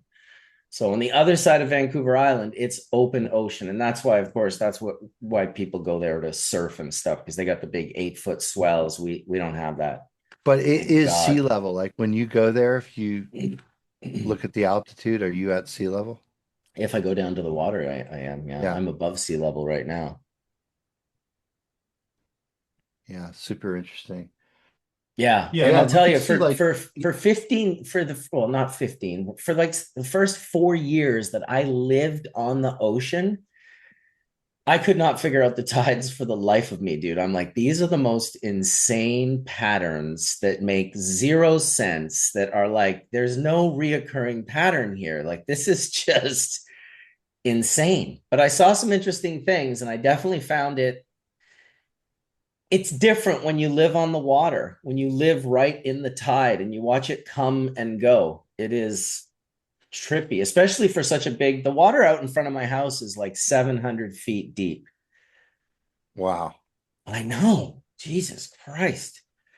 The that's feeling of being serious. on a boat on that is kind of like, ooh, if I like, you don't want to sink here. This is like, we're not going to get found. Like, nobody's coming to get us. Although I did see recently, and I don't know if it's meters or feet, but I saw Jair from Dutch Horticultural Lighting, who was the Gavita gentleman before. We'll have to get him on Hash Church one day. Friend of mine in Holland, he posted pictures on his Facebook the other day of going down to either 600 meters or 600 feet on a submarine. And it was Wow. like not like a Hilton submarine. Like this was the real deal. You know what I mean? I would suspect this must be like I don't know, a $25,000 package or something to be able to do it. But he had pictures down there through this little window. I was just like, dude, that is cool shit. Like I don't want to be going down in the toy that operates with the Nintendo or the PlayStation. That freaked me out. When they even said that, I was like, oh ha ha ha. Yeah, I'm sure he was using a video game console to operate it. And then when I saw he actually was that one that imploded and the people passed away on, I thought, I mean, fuck, I don't know a lot about a lot, but I feel like the minute I saw, if I got in that guy's submarine, the minute I saw him pull that remote control from the PlayStation up, I would be like, okay, Yeah. my chances of dying on this have just gone up 1,000-fold. And I'm not trying to make light or joke about people who perished in a horrific fucking accident. yeah. Seriously, dude, a fucking PlayStation remote control. Like, what the fuck? We living in crazy times. Someone said it perfect the other day. I was at a wedding anniversary, and this girl was just, she kept saying it. She's like, we're living in a clown world. People would start talking about what's going on in the world, and then I just hear her chime in, yep, we're living in a clown world. I'm like, oh my I God, thought we're living in a simulation. I thought that's what I thought it was, it might be a clown simulation for all I know, with lots of mimes. with a whole lot of mime. So listen, I'm super excited. I am going to Quebec tomorrow to do a bunch of R&D for the week. I'm going to be spending a week in a beautiful lab making hash and playing around and fucking calling up some of my hash buddies to help inspire a whole variety of SKUs that I want to come up with. And I have some pretty good ideas that I won't mention just yet, but yeah, there's definitely some things that still haven't been done that I think would be cool. There's still new novelty to occur, is what I'm saying. Wouldn't you agree, Colin? Oh, dude, so much. Yeah, I think there's a this whole world's to unlock still that we're I don't know what it is. I know like cold cure is great, but there's a whole world to explore, with mechanical separation and decarbing and further deconstructing what, the fractions and Well, terp listen, if you're so obsessed with producing more flavors, then you should be mirrored equally obsessed with preserving said flavors. And I don't mean in preserving them in the way of a cold supply chain that is between you getting it or making it and you consuming it, Yep. but more so how different mediums, different materials preserve volatile organic compounds differently when you inhale them, when you heat them. I always found sapphire to be the most delicate in how it preserved. It tasted different than Yep. silicon carbide, and it tasted different than quartz, and it tasted different, sapphire, all of them. Even ruby was a little bit different, but I Oh would yeah. like to see the world get back to that obsession where we're like, okay, there's got to be some compounds that are like the most preserved. The way it absorbs heat and the way it releases heat is how it will affect those super volatile organic compounds.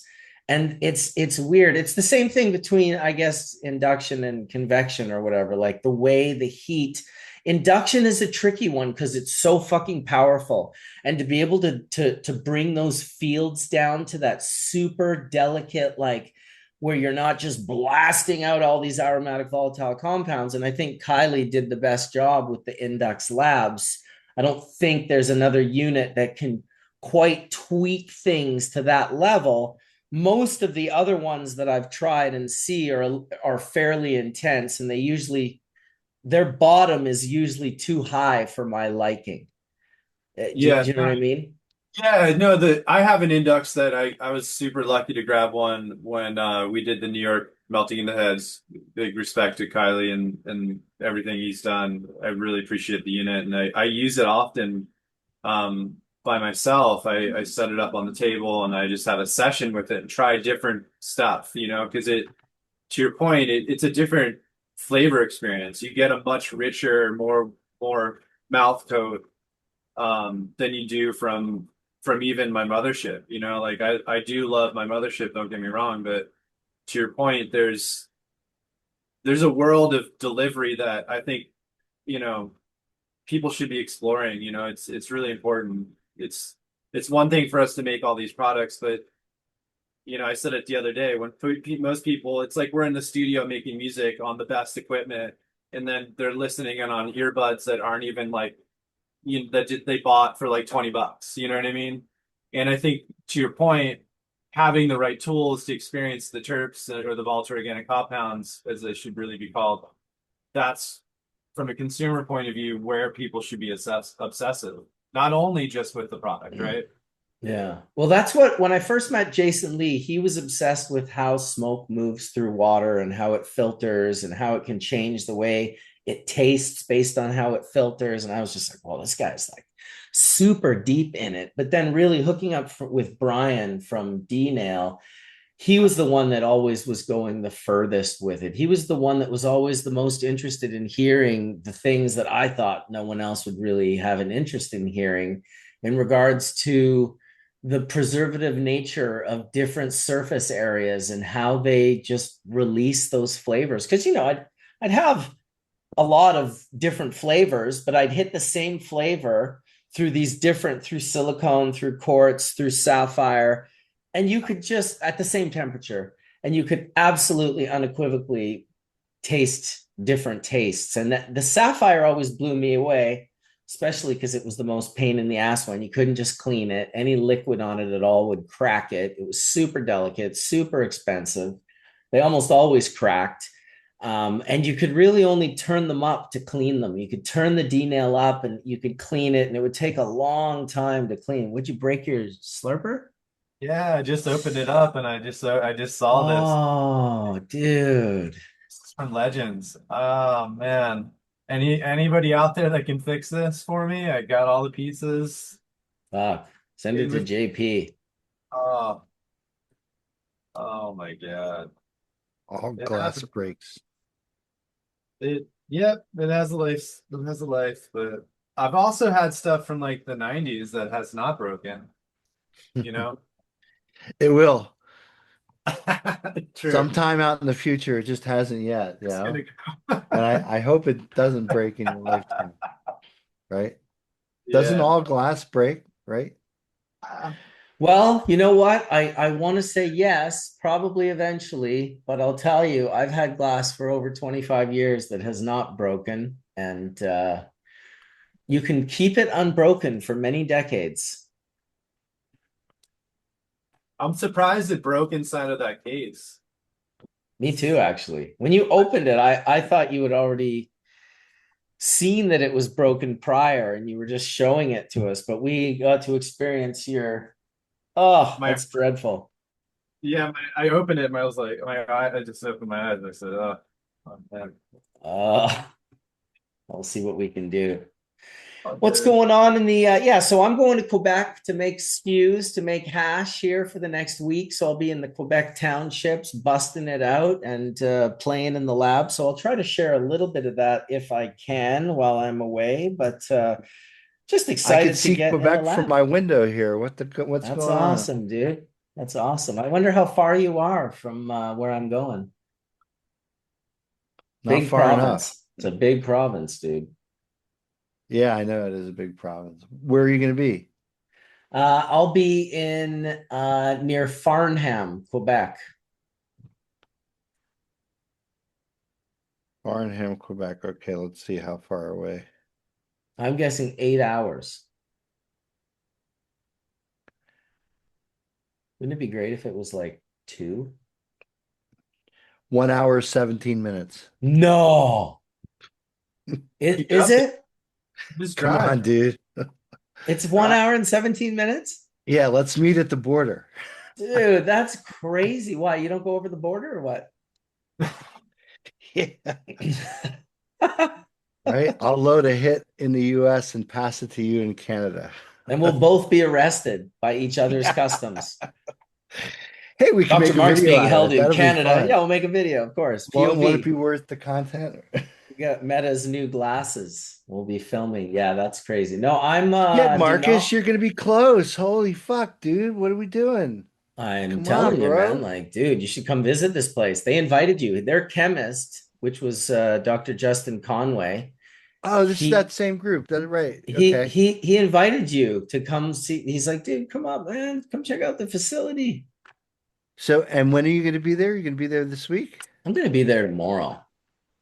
Well, let's make it happen, bro. I'll come up. I think I can cross the border, I'll right? be there You for a think week. Wow, dude, why wouldn't they'll you, man? definitely let You me get to into the border, Canada? they'll be Will like, they "Are you let me, Dr. Mark Sheldon from Hash but will Church?" they let me back? That's the question. They'll let you. Guaranteed. I'll they'll play the let you in, man. professor card, right? To be like, oh, that guy's just a college professor. Let him back in. Yeah, exactly. Exactly. That'd be super Yeah. cool, man. That'd be really No, cool. seriously, Marcus, we should hook up offline and let's see if we can make it happen. We'll freak people out, right? For those of you who don't know, Marcus and I have never met in person, right? Yeah, that's nuts. It's Crazy. always been an internet bromance, Yeah, that's so right? nuts, dude. Right? So let's make it happen, man.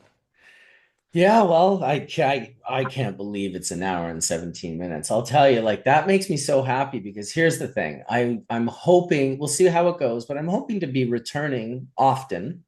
And if that's the case, dude, like you'll just be on my like, dude, I'm renting a car. I'm gonna go see Dr. Mark for a couple days in Vermont. Gonna go Yeah, see come and stay with fish. us. Absolutely. Oh, we'd love to have you here, you know. Dude.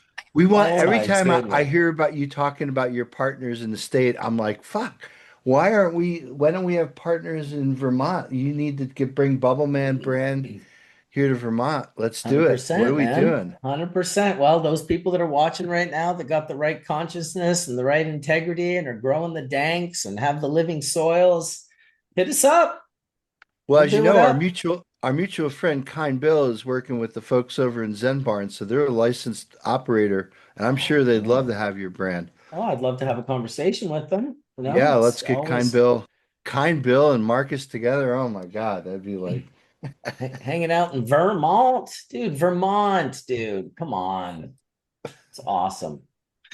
it's the Humboldt to the east, I think. I Right? hope Well, our I'm friends in excited to Humboldt be understand. able to come legally. You know, one thing I never did was I never tried to enter America with my record. I never tried to enter illegally. You know, I did accidentally go last time without the waiver, but they explained to me that I needed it, and so that's what I did. So I'm trying to get that. So let's hope that it comes through here soon. I was hoping this month, but when I called my lawyer, he said it would actually be more than closer to 12 months.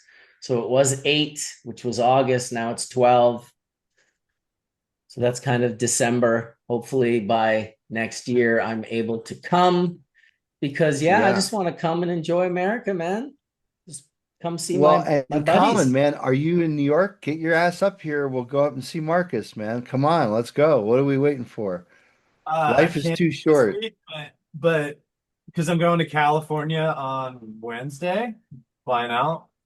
I got to go there until next week. But yeah, I mean, we all need to get up there. We should go to BC, man. Like that's the spot. Like I think Marcus will agree. Like BC is the place.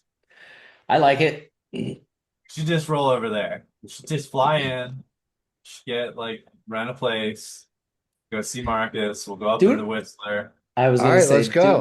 do it in the winter, but before that, I'm gonna see you, Dr. Mark, in the next few days, guaranteed. I'm actually excited. I cannot believe you said an hour and 17 minutes. I was like, there's no fucking way that it's that close. That's awesome, dude. Yeah, that's really Is it close. Burlington? Are you in Burlington? I'm in Colchester, which is just outside of Burlington, but yeah, we're Like right on 40, Lake how Champlain. outside of it? Like 20 minutes, 40 minutes? Like, so, Colchester is just north of Burlington, and we're right on the lake. So I'm like about 40 minutes from the border. We could Okay. be in Montreal in like a little over an hour. Well, apparently I'm 20 minutes from the border when I'm over there. Yeah, I mean, let's see. Yeah, Or 30 or it's 40. not Well, that maybe far at all.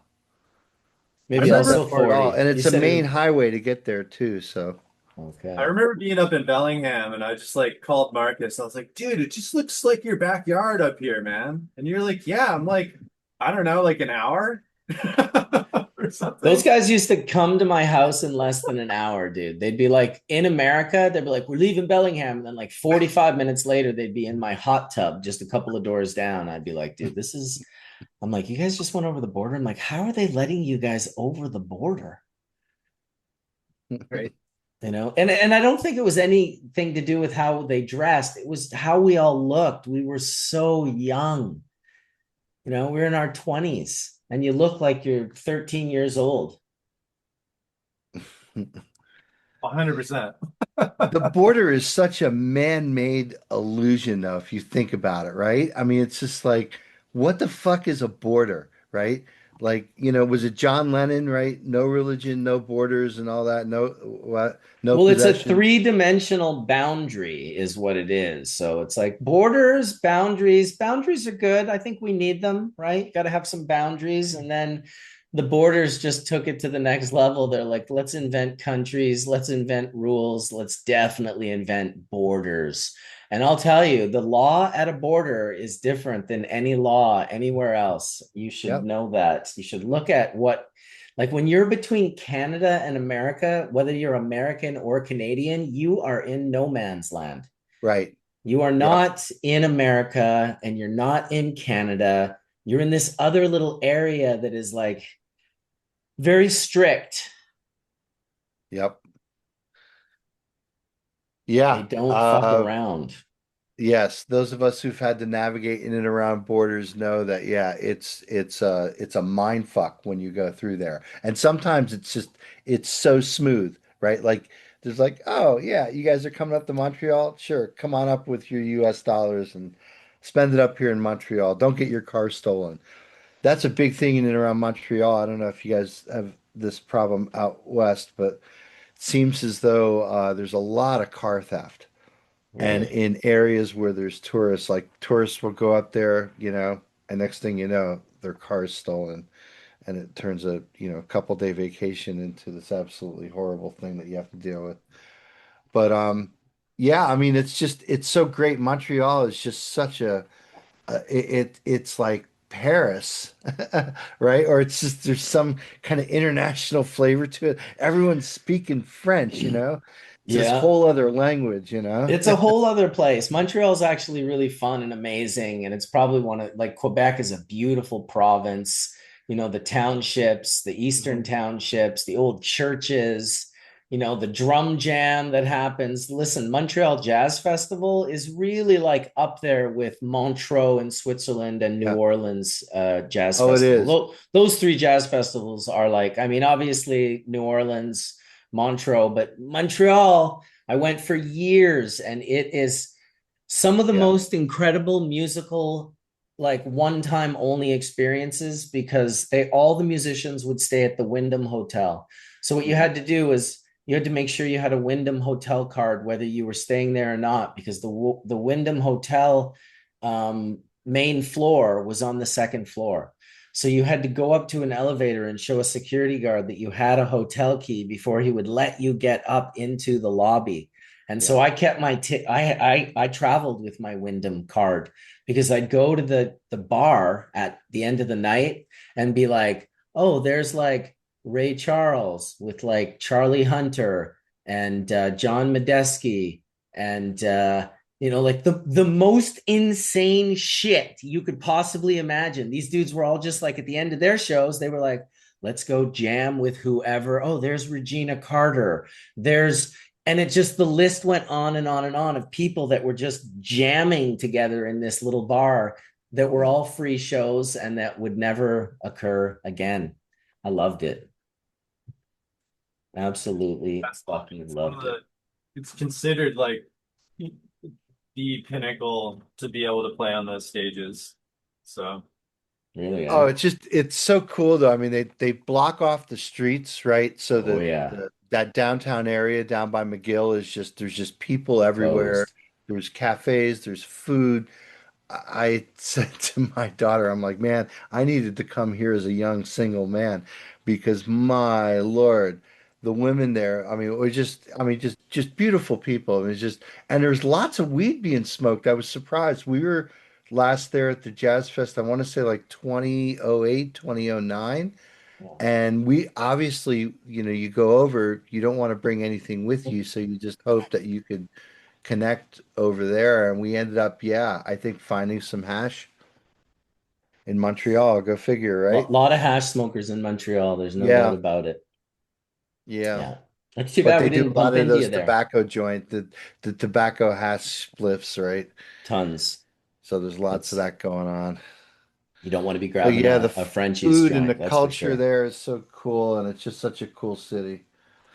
Charlie Hunter Trio with DJ Logic. Yes, I saw that show. Yeah, They we saw the James Carter trio, I think. James Yep. Carter. I saw James with his sister Regina, the violinist. Uh-huh. Incredible. We saw Joshua Redman, Yep. It's another and great one. we saw a guy from upstate New York named Martin Sexton. I don't know if you know who Martin Yep, Sexton. absolutely. I don't know, singer-songwriter kind of guy. Have you seen Hiromi? She is an Um, amazing piano player. She is just a gift. Yeah, she has her jazz trios and such. Hiromi. She fucking rocks a piano like Hendrix rocks a guitar. Cool. Damn. Thank you for turning Highly me on. recommend. She is on her own level and plane. Just and the musicians she's playing with nowadays are all of their generational because she is. And yeah, highly recommend. Happy to turn you on. She is Romy. uh, hands down. Music's endless. It's That's the beauty of it, right? I remember being younger and being like, thinking, yeah, I pretty much know all the bands. I know everyone that's out there, and getting to a point where I would get turned on to like huge new swaths of music, particularly with jazz. When I got into jazz, because I was into punk rock, which was a little bit of a smaller sort of genre, and got into reggae and got into jam bands, but jazz was this infinite hole of like, holy shit, are there a lot of jazz musicians? And they really, jazz and that jamming is sort of goes hand in hand. A lot of good jazz bands that just jam the shit out of the music. I got lucky growing up in New Orleans because you go down to the I French bet. Quarter any time of day, night, It's in the street. in the street, right? And I guess right now they're well, not celebrating, but they're remembering Katrina because right before Katrina, they were trying to push out the street musicians and all of that, and inadvertently, due to Katrina, the jazz and the music came back because they needed people back in the streets. And what brought them back? Chess and jazz. Chess is also a big thing in New Orleans, and a lot of the huge tournaments would happen in New Orleans. So, yes, when the chess players returned to Bourbon Street, and so did jazz music, it reshaped New Orleans. And because it's part of that reality. But I mean, yeah, my father was a jazz musician. I mean, I grew up around sitting and listening, and every time I go to New Orleans, there's certain jazz places I will go to just to listen. You can hear everything from the old school to again the most generational talent, and the Rebirth Brass Band. You go out and listen to them on a street corner, they will literally turn a quiet street corner into a full-on dance boogie, and that is a whole other magic that is, you got to love about jazz. It brings people in. You get somebody pumping on a tuba, getting that bass going. Next thing you know, you got your high brass dancing over it. Next thing you know, you got people out dancing. Hell, we got line dances, second line, and all that stuff from it. So, yeah, man, you got to have music to move your life. And Yep. jazz is so key.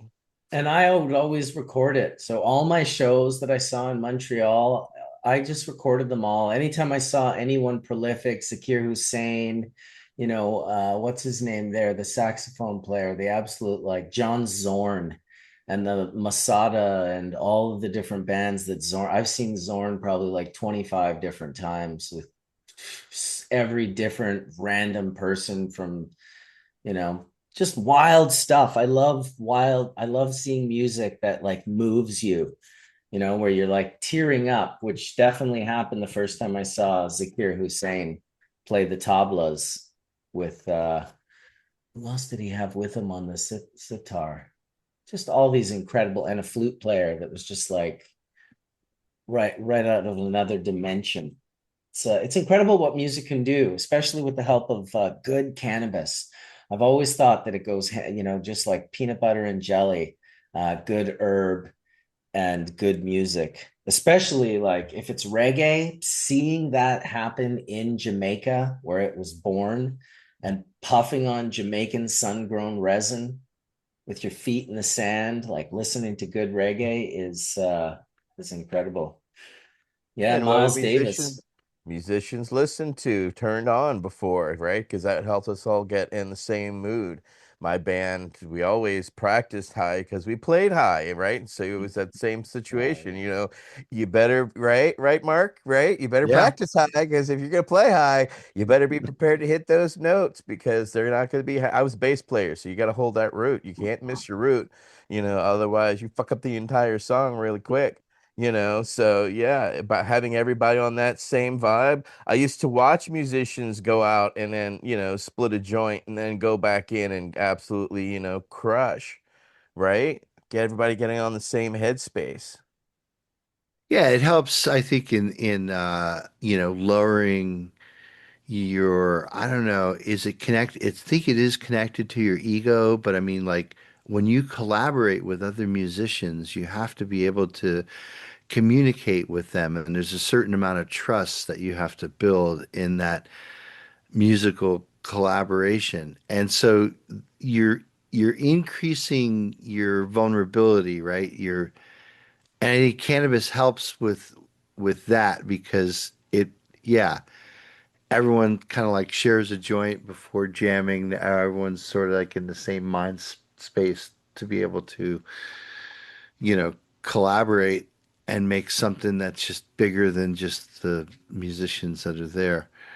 Like if you're some people when they get stoned, they lose their intonation, or maybe, their singing might become sloppy or their playing might become sloppy. I think that could be normal too. But I think that for the most part, like, yeah, in jazz, particularly in jazz, right, you want to sort of free yourself and free your mind within the music. And what better way, ATN, to do that through than through cannabis? That's a great thing. Like when you go to New Orleans and you go down to like Frenchman's, or you go to uh, Tipitina's, like one of these storied places, the music's going to be good, right? Because you have to sort of have a certain level of chops to even be in those gigs, like DBA down there on Frenchman Street. And you find that the party spills out from inside where the music's being played onto the street, right? ATN, like, especially like if you're down there around Jazz Fest and there's just tons of tourists in town and tons of bands playing, it's just as lively out on the street as it is inside the club. And there is, yeah, a lot of cannabis consumption happening down in New Orleans, and there always has, at least while we've been down there. Never had a problem with police or anything like that, right? They call them, well, it says, New Orleans, so it's NO and then police, so no police, right? It's like, or what they call down in New Orleans, the no lease. It's and police are pretty, I mean, certainly tourist friendly, right? So I've never seen anybody be hassled in like on Bourbon Street or down on Frenchman's or down in a quarter for smoking weed. And usually, yeah, there's a lot of consumption that happens in and around Jazz Fest. But yeah, the music and the food. Oh my God, right, ATN? I mean, yeah, there's the music, which is great because that's definitely part of the culture. But when you go down there and you eat Cajun Creole food, it's like no other food. I'm not a big fan of oysters, not until I went down there and had barbecued oysters at Giacomo's, right? I mean, that's how they make them. They barbecue them and they just throw a bunch of butter and garlic on it, and yeah, you just slurp them down. But the music and the culture and the food, everything down there is just so absorbing. I told my kids if I went down there as a young man, they wouldn't be around. I would have never made it out of New Orleans. I'd be a white guitar player playing in an all black review or something like that. I would have totally gotten assimilated into New Orleans culture if I would have went down there as a young man.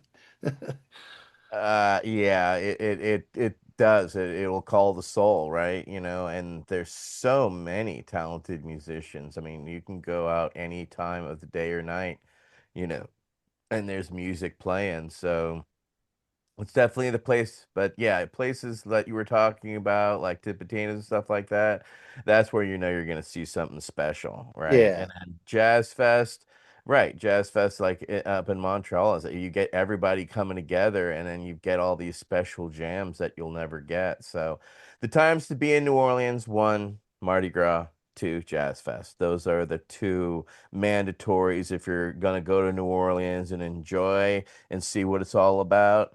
Well, Yeah, and the week before Mardi Gras, they have something called the French Quarter Festival, which is kind of yeah, like it's the pre-Mardi Gras festival, mostly for locals, right? 18, it's kind of yeah. like It's the local celebration, right? right, But look at right all the before all bands the that are tour everywhere, right? It's before all it's the almost tourists as big come as in. Jazz Fest. But yeah, you got to have beignets down at Café du Monde and what's that ham sandwich place? Oh God, there's a Oh, place that you muffaladas. Yeah, yeah, you right. have You a got to muffalata get at the a Capitol. muffalo, right? Yeah, But grocery. yeah, great culture and great music and great food and just a great place to be. But I'm glad that whenever I go there, I'm glad when I leave because I'm like, man, I've gotten 4 hours of sleep in 5 days. I need to go home. Yeah. It is definitely Vegas eyes when people are leaving. That's for sure. Two piss holes in the snow. It doesn't snow there. It's a metaphor. I know, I'm being silly. It doesn't Actually, snow there. it snowed when I was four for like 6 hours, and I apparently in the 80s it snowed again. But yeah, it doesn't stick long. So I mean, so where is the when is the jazz festival usually up in Montreal? I believe it's the end. It used to be the end of June, start of July that July, we would yeah. go. We would go from like the 26th of June to like the 7th of July or something. Yes. It's in the summertime. Yeah, we haven't gone in years though, but yeah, let's see. June 26th to July 5th, the 45th anniversary took place this year, June 26th to July 5th. Oh, what a fun festival, man. Like, holy shit. 2 million people in attendance. Wow. Yeah. Shout out to Alain Simard for founding the Montreal Jazz Festival. Holy Christ, 45 years ago, bro. Should look at who was at the first Montreal Jazz Right. Festival. It's bonkers. It's like it's insane. It's like every great jazz musician from the past. Pretty cool stuff. I'll have to try and make that happen next summer, maybe, Dr. Mark. We'll link up over there and Yeah, get some absolutely. jazz in. I need to go to a concert with you, dude. Maybe a couple. Well, we got to go Oh, see Fish, Marcus. I know.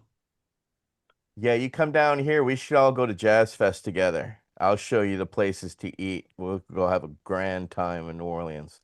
Hell yeah. I couldn't go to New Orleans without Etienne. Oh, bring your appetite, Mark. Oh, we gonna eat good. We gonna eat good.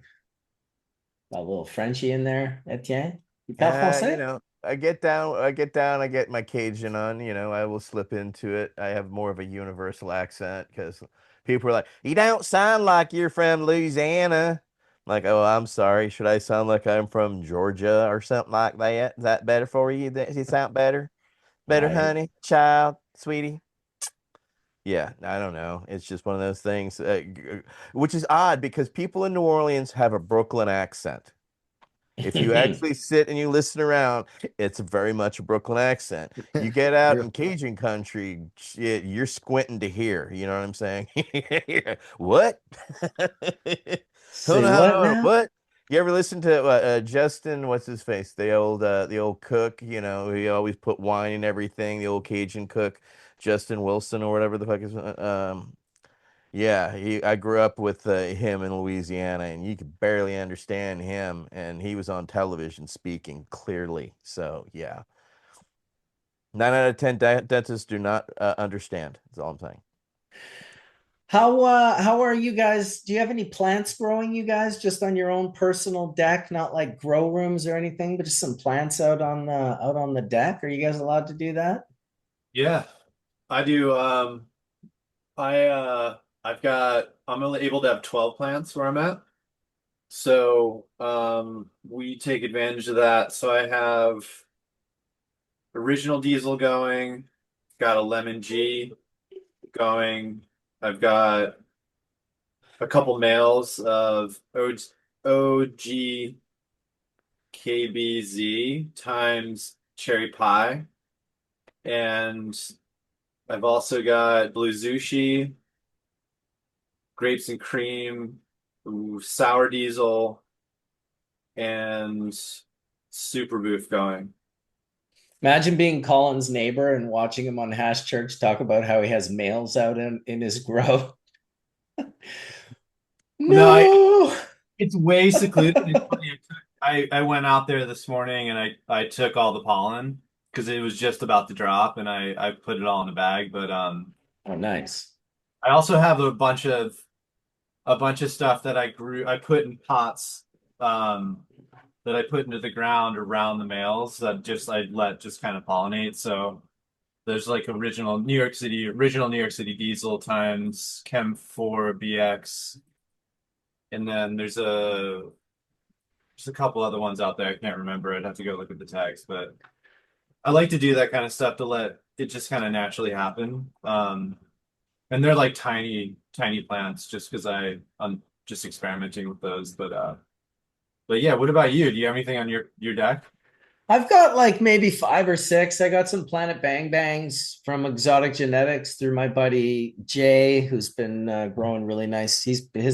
It's him and Hatch who were producing all the 6 star that I was puffing for a while. Now they're Nice. helping these guys with some really nice rosin. But yeah, I got some Planet Bang Bangs, and then I have some seeds that I got given to me from London from Hmm. Future 4200. I don't know if you remember London Nero. He was like he had his own podcast and he was pretty deep in it. Ended up moving to Italy and I think he now lives in Spain with his whole family. Kind of did the move away from Canada and buy like an inexpensive house and it didn't work out in Italy, but he bounced to Spain, so that's where he is now. And he gave me some seeds, these lemon diesel seeds, like I want to say 4 or 5 years ago. And I planted all of those as well. And I called the few males that there were there, and I've just got a couple of those planted directly into my garden. They're almost more ornamental than anything, but yeah, they're 4 or 5 feet tall now, starting to get bigger. They haven't really started flowering yet, but it's on my deck, so it should be fine. I did Yeah. not get a hold of any hay seeds, Alex Techman, but I will. Don't worry about me.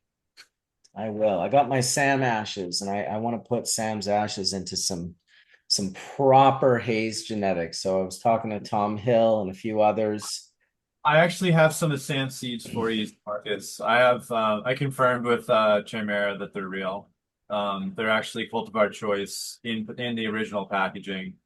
I'll give them to you to do that with. What are they? Just haze or haze I crossed with have to go haze? back and look. There's a bunch of stuff that like I got a hold of because someone bought them and they ended up sending them to my house first, and then I sent them to them, and they were like, "Why don't you take a couple for you to have?" And so I think it would be only proper to give those to you. So let's do Yeah, I that. mean, I'll if they're legit. I just want it to be like the purest haze, like the that was Dave's favorite was the haze. Even though we bred the skunk, The haze was the favorite, and it definitely had to do with the fact that the haze was just a crippling high that he just adored. And so too do I. So how nice would it be for Skunkman Sam to just give me an anxiety attack and a big dab of like haze crossed with haze? Fucking, oh, let me tell you, man. I'm I'm doing in. the same. I do not have any plants, and but I have his ashes, but it has to be something special. It can't be anything average or normal. And yeah, I would like to hold out for either NL5 or Mm, Hayes for sure, because Hayes is my favorite. And but yeah, maybe in South Africa. Maybe I'll find some Swazi. there you go. Yeah, you're going soon, right? In a month or 2 months or something? Yeah, be going and visiting, going to the competition in early October, and then I'm gonna go out and do some photographing in the wild. So, but very much looking forward to seeing plants and gardens and South African hash. We had that wonderful hash church with them recently, so it made me quite excited to go and see and tour and try what's there and available, right? Because I'm so used to the normal terroir of Northern California. It's going to be interesting to try the different terroir of South Africa because the majority of everything is being grown outdoors. So it's going to be fascinating. And the spring is kicking off there right now. Myrtle just put her Sam ashes in the ground. So shout out to Myrtle and them at the farm there in South Africa. And yeah, hope everything comes up well and wonderful. But yeah, I'm very much looking forward to it and excited to give a report on it when I get back. Fuck yeah, dude. I'm excited for that as well. Love to make it out there. I don't think it's going to be in the books for me. I got a lot of work ahead of me here, but I'll look forward to experiencing the journey through you, and we'll make sure to do a hash church while you're there. We'll do our best. We will see what is possible. That would be Absolutely. awesome. Yeah, yeah, it really would be for sure. In the least, get some nice clips to share with us. I'm always trying to tell like hash makers that I want to invite or growers. It's like bring video of your work, like while you're talking, you can be showing videos of your plants, of your hash making, of your final product. And those are quite enjoyable from the perspective of the viewer. So why don't I do that? I could go through a few of the flavors that I'm ripping on right now. I don't have them all, unfortunately, opened, but I can definitely like show these jars, starting with this Romulan. This Romulan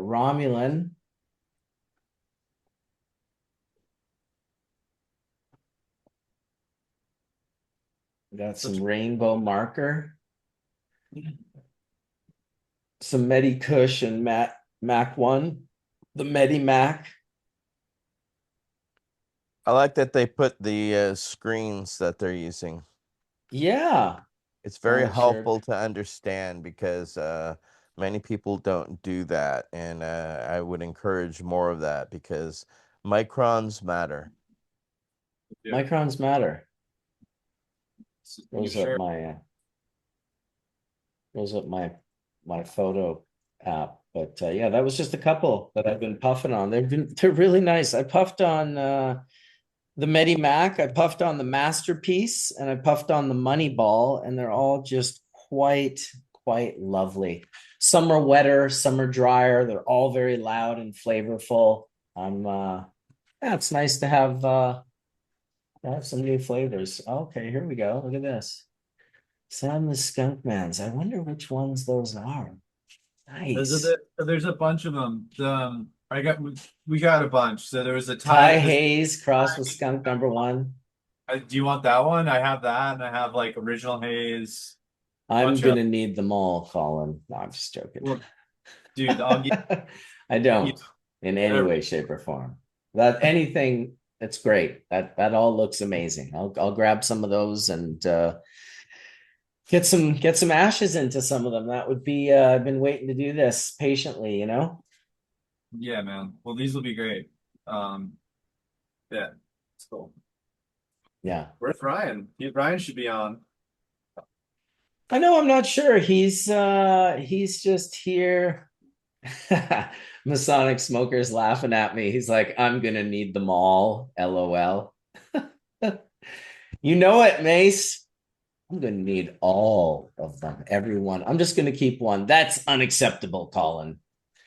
Mace, I got that lemon G for you, brother. Lemon G. It's time to hit the money ball again. This money ball is pretty greasy. Oh, that looks good. That is very Yeah, greasy. it's definitely like I these jars make it hard with the light, the way it shades, and I don't have really a lot of light coming in. Plus, I've been in the garden, so I got like those dirty fingernails that you post a jar pic with a dirty fingernail on Instagram, and you'll have someone like who's never grown a plant attacking you. Oh Look at your yeah. fucking nail. Look at your nails, you fucking bum. It's like, yeah, it's called gardening, bro. Look into it. What are you wearing? Fucking nitrile gloves the whole time you garden? How is your garden going? You planted those flowers you said the other week, and some survived, some didn't. So how is that Yeah, saga my going? my hydrangeas are about 75% survival rate right now, growing behind my house.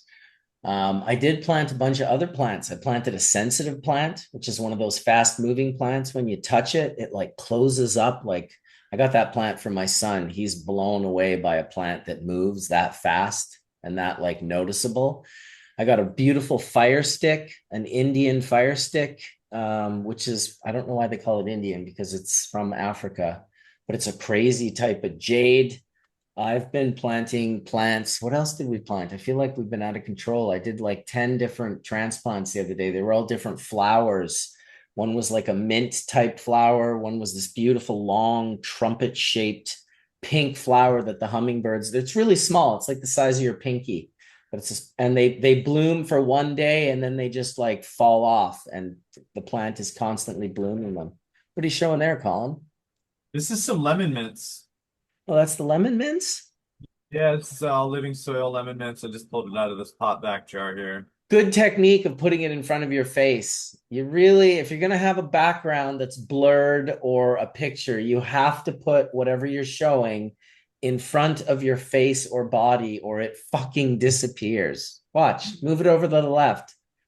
How's that? No, no, like move it away from your face. Boom, gone. Can't see it anymore. Like, fuck, that drives me nuts, dude. Look, here, I'm gonna do the halfway. Oh, that looks really cool. It almost looks like your graphic behind you is the bud you're sharing. Let's check it out. But this is really flavorful herb. I have it because I'm shooting photos of it. Okay. This is stuff that we have for New York. And then my favorite is actually this here, which is again, this is called egg roll. Egg roll is just super gnarly. It's like it tastes like Moonbow with a deeper Chem D note to it. It's really good. Um, it's a biscotti Chem D cross. So really, really Interesting. good. Do you Really remember interesting. the fatty egg roll guy on Fish Tour on the East Coast in the Oh yeah. 90s? Because like I just want to shout out the fatty egg roll guy wherever he is in a The sea Jerry of roll? fucking no, this guy was fatty egg roll guy. He had like 20 sauces. He was like the most professional food vendor I had ever seen at a fish show in the mid 90s, right? It was like 94, 95, 96, somewhere along there. But he was on the East Coast. I seen him at a bunch of shows. Shout out to the fatty egg roll guy. In a sea of grilled cheese sellers, the fatty egg roll guy was a blessing.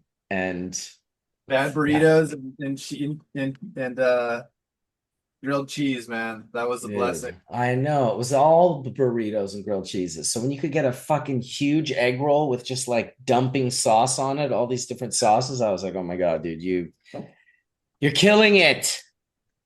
It was cleaner too, somewhat. And not softly. Killing it, but not softly.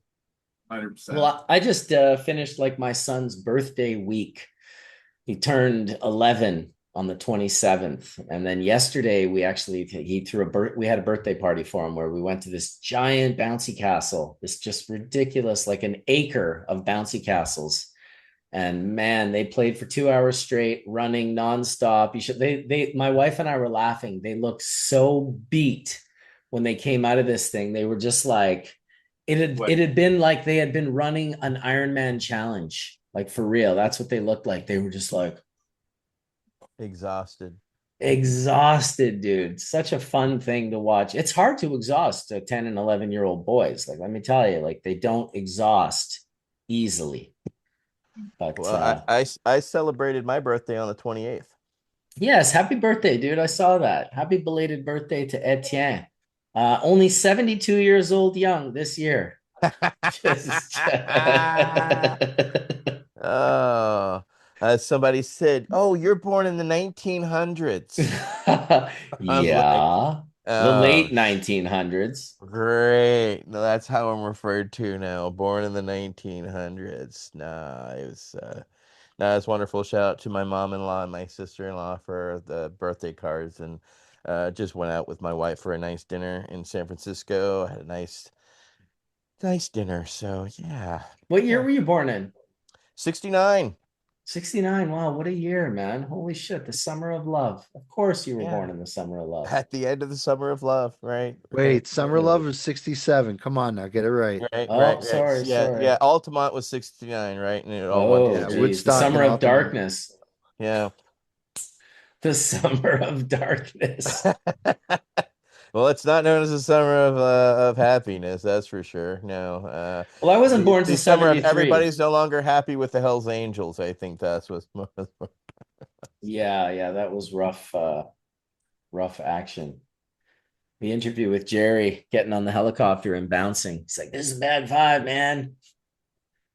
It's like, indeed, it's a bad vibe, It's got to be a man. bad vibe for Jerry to go. It's a bad vibe, man. You know what I'm saying? Because Right. Jerry is all about vibe, and yeah, yeah.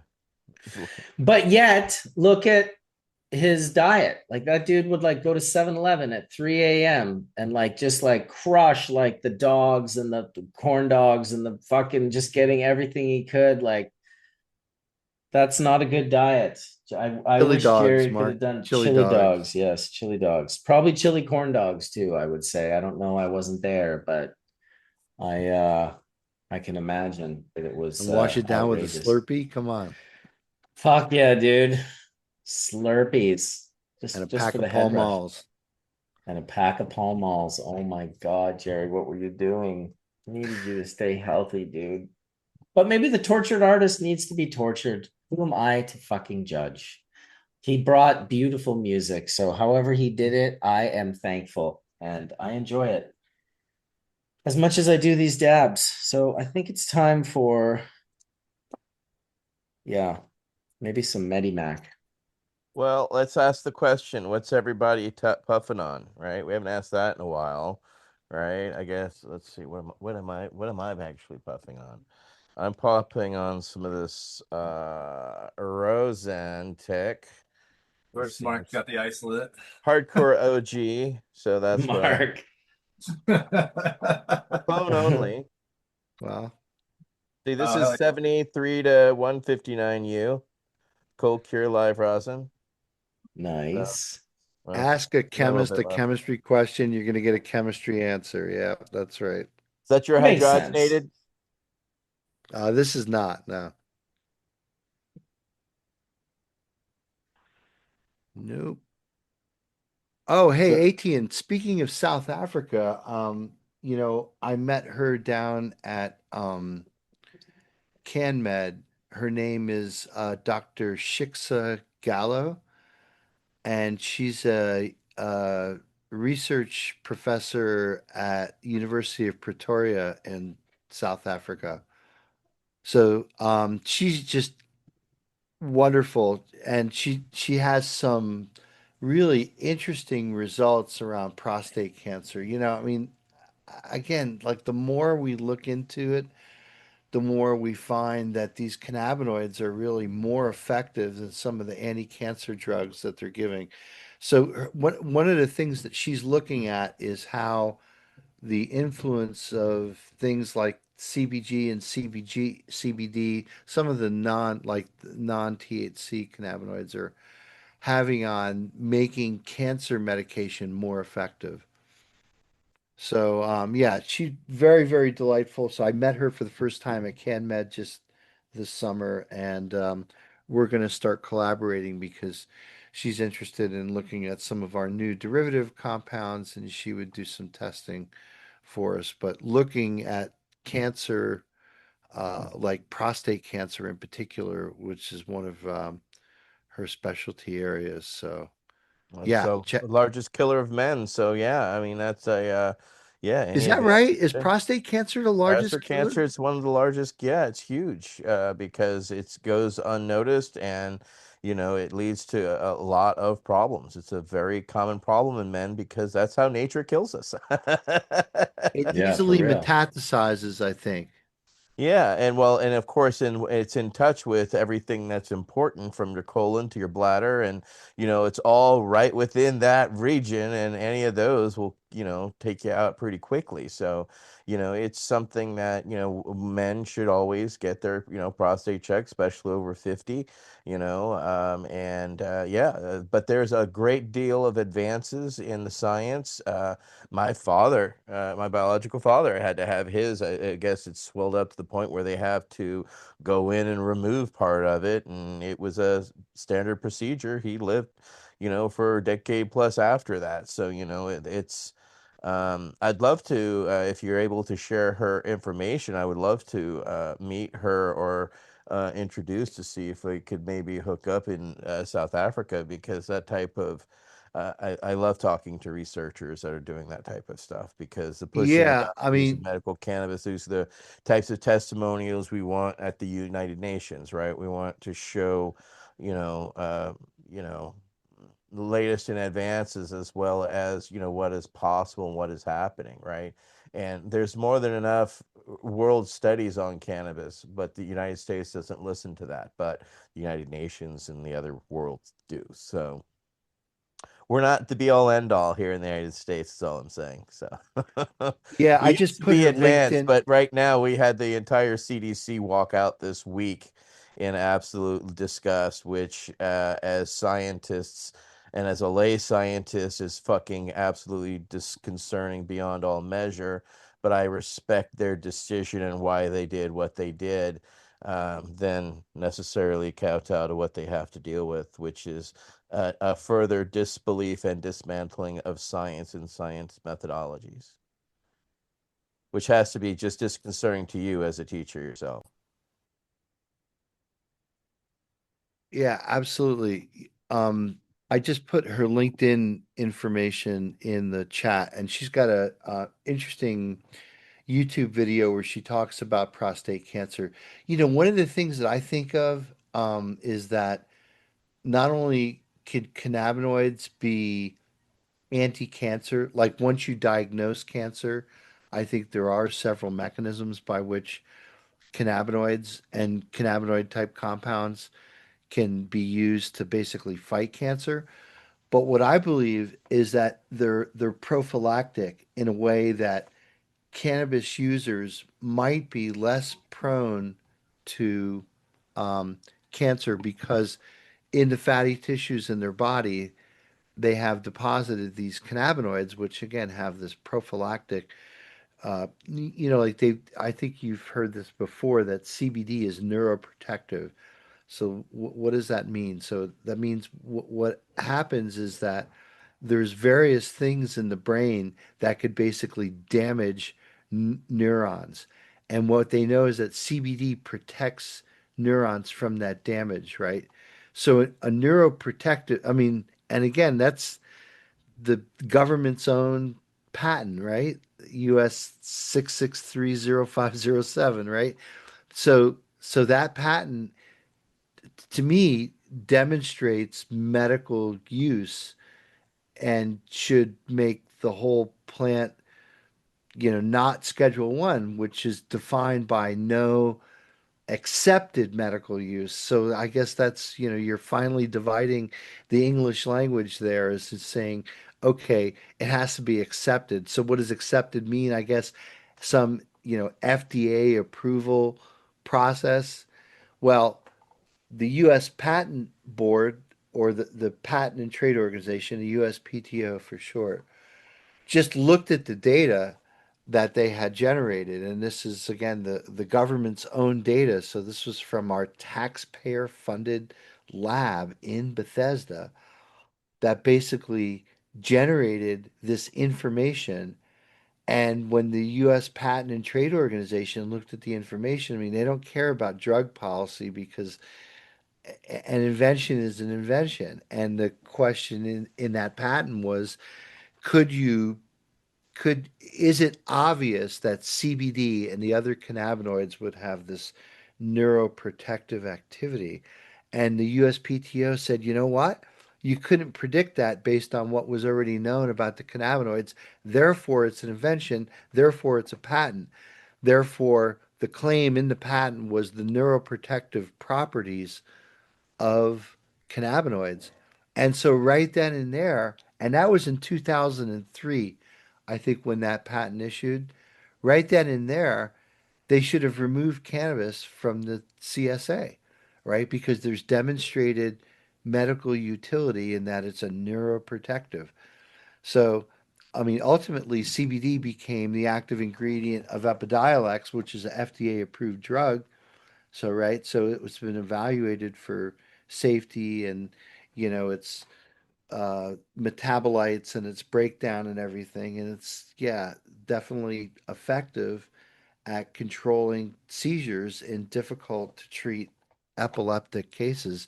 But, again, just going back to this notion of, you know, the government knows that there is medical utility, yet it remains on Schedule 1, which is defined by no medical utility. Even THC, right? THC is in Marinol, which is an FDA approved drug. So how can the plant from which this compound is derived be defined as having no medical utility when we know, and doctors like Chicksa and other people are showing that, here it is, it's basically killing prostate tumor cancer cells, and it's basically it has all of the earmarks of, look, we know we can cure cancer, or at least let's say not we can cure it, we can treat cancer Right, with cannabinoids. And right. certainly, like, if you look at like all the different kinds of cancer, whether it's glioblastoma, skin cancer, whether it's here we're talking about prostate cancer, cancer of the pancreas, we know that cannabinoids are effective on all these different kinds of cancer. It's the literature is ripe with this. So, you know, the great thing about Shiksa is that, the kind of work that she's doing, it's almost like we know that this is going to work. We know that this is intuitively obvious. So what she was able to show at her presentation down at CanMed is that, yeah, when you're given like these really horrible things, like the things that they use in chemotherapy, like one of them is called cisplatin, which is basically a platinum metal that's surrounded by this ligand, and it's just super toxic. But it's, again, part of the treatment that you have when you're going through, stage 4 chemotherapy. And so her data was able to show is that you could use a whole lot less of it if you're treating with things like CBC. She was looking at all the odd cannabinoids, CBC, CBG, right? Just because all the other shit that's attached to THC. I think she could also look at THC, but she needs a special license and all that thing. But I mean, when we show that this plant has not just THC in it, but it's got all these other cannabinoids in it and are effective at basically treating cancer.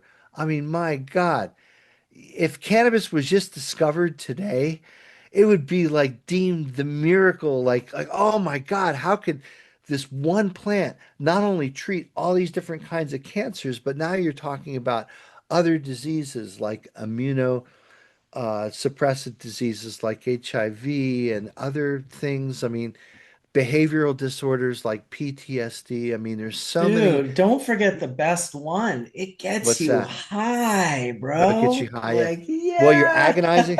Well, You're and this is agonizing it. your CB1 HHS. receptor, which we know is medically will have all kinds of But effects. We HHS were and the talking FDA. before about collaborating musically, right? So Right. when you're agonizing your CB1 receptor and all the musicians in your band are getting high before they practice, now basically they can get down and they could, not have to think about all the pain and all the stress in their life, and you could forget about life for a while by getting lost in the music.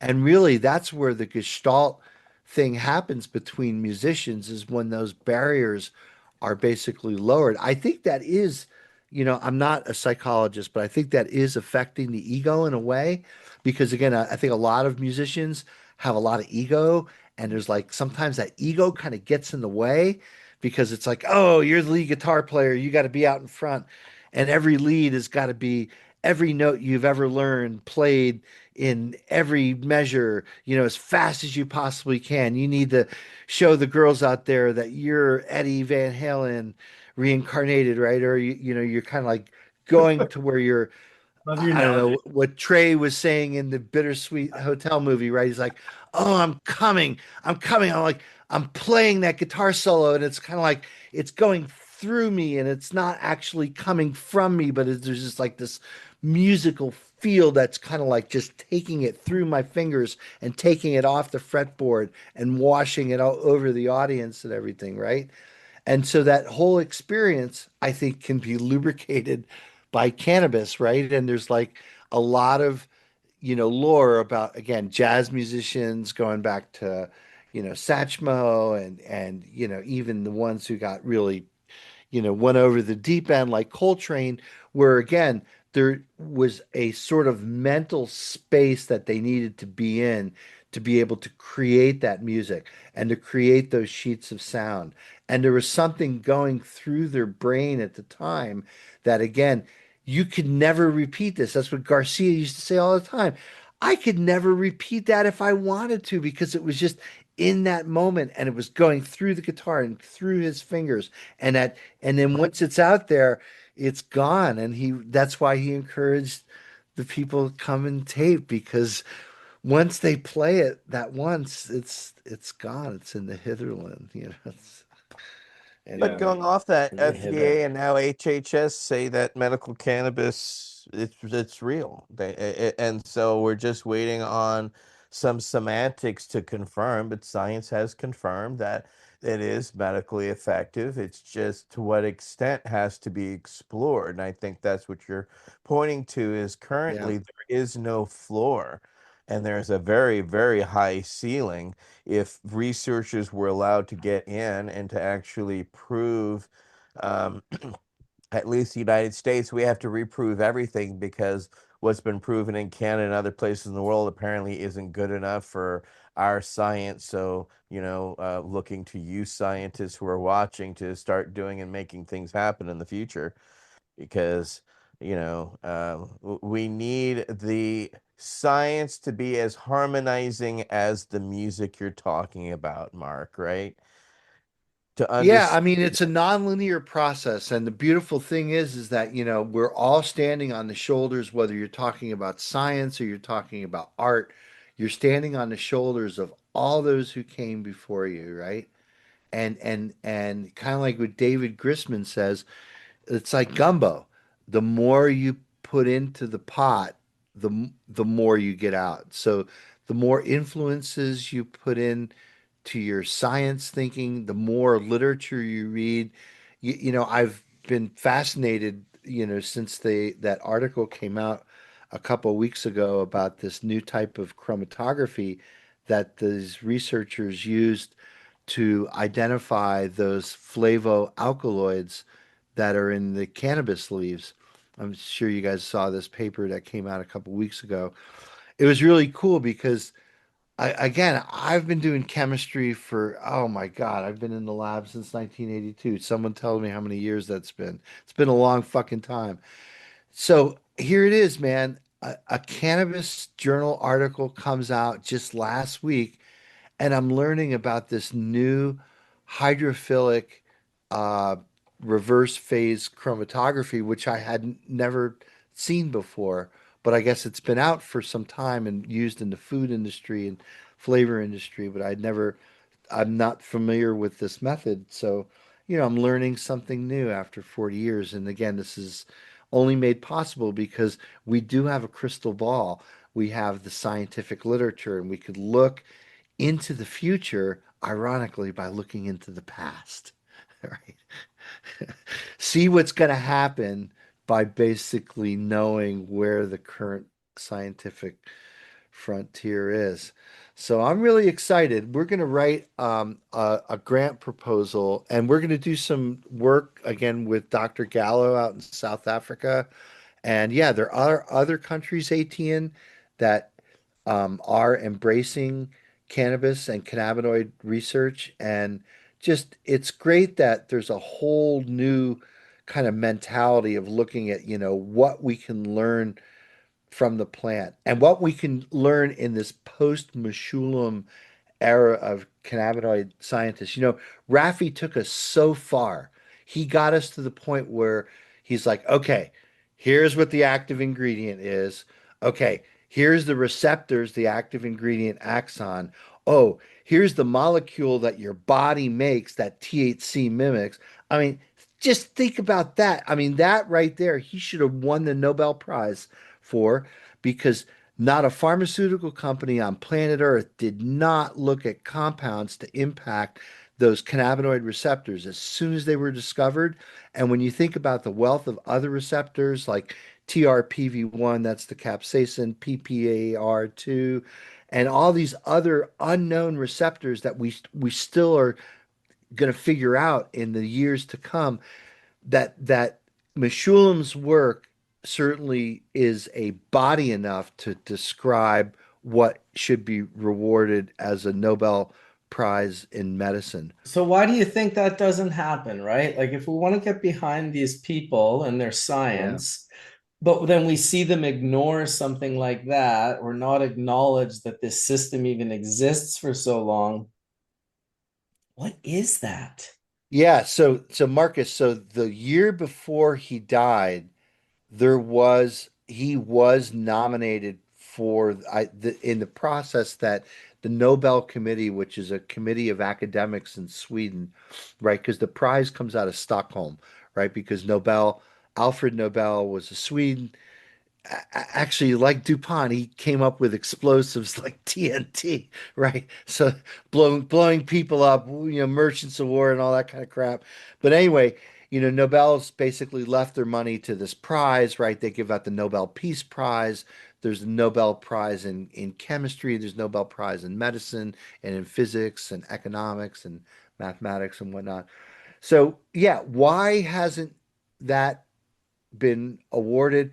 I would say that, yeah, there is a lot of bias, even in the scientific community against cannabinoids and cannabis.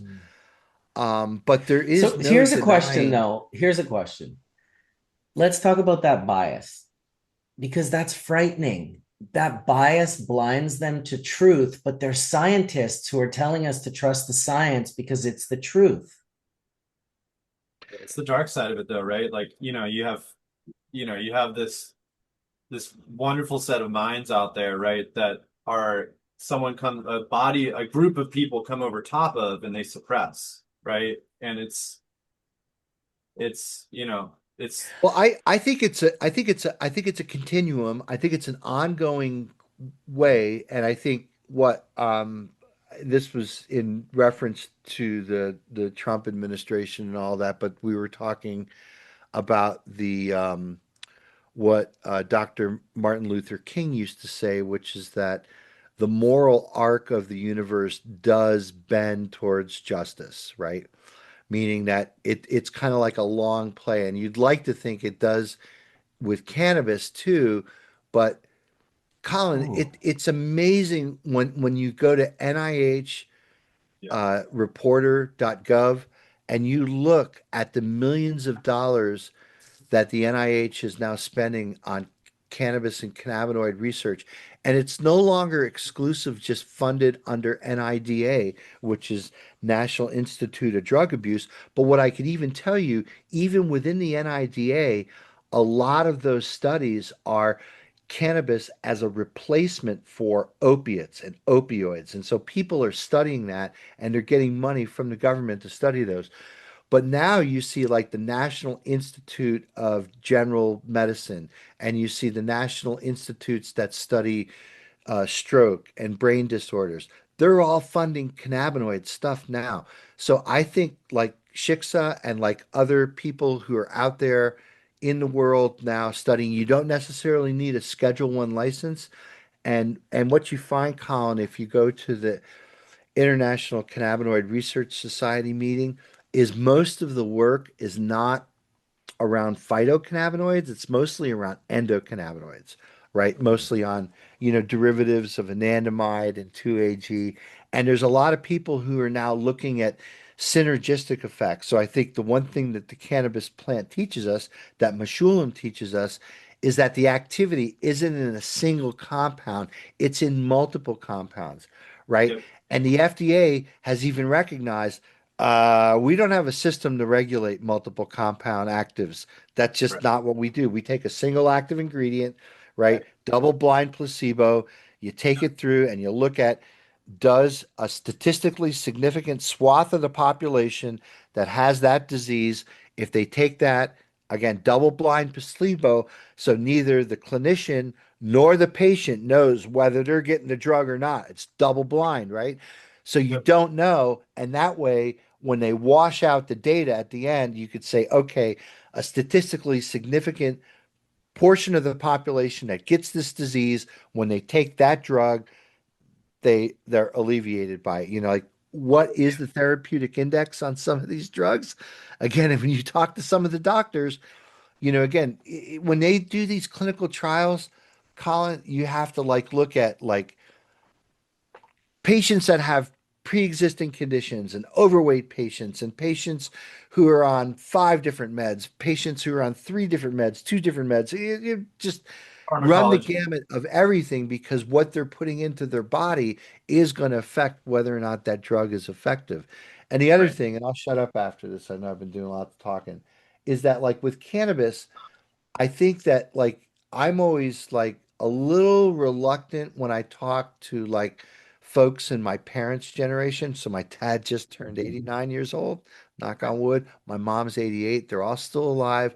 But they take a lot of FDA meds and like how those FDA meds are going to react with like a gummy or something like that. You don't know. You really don't know.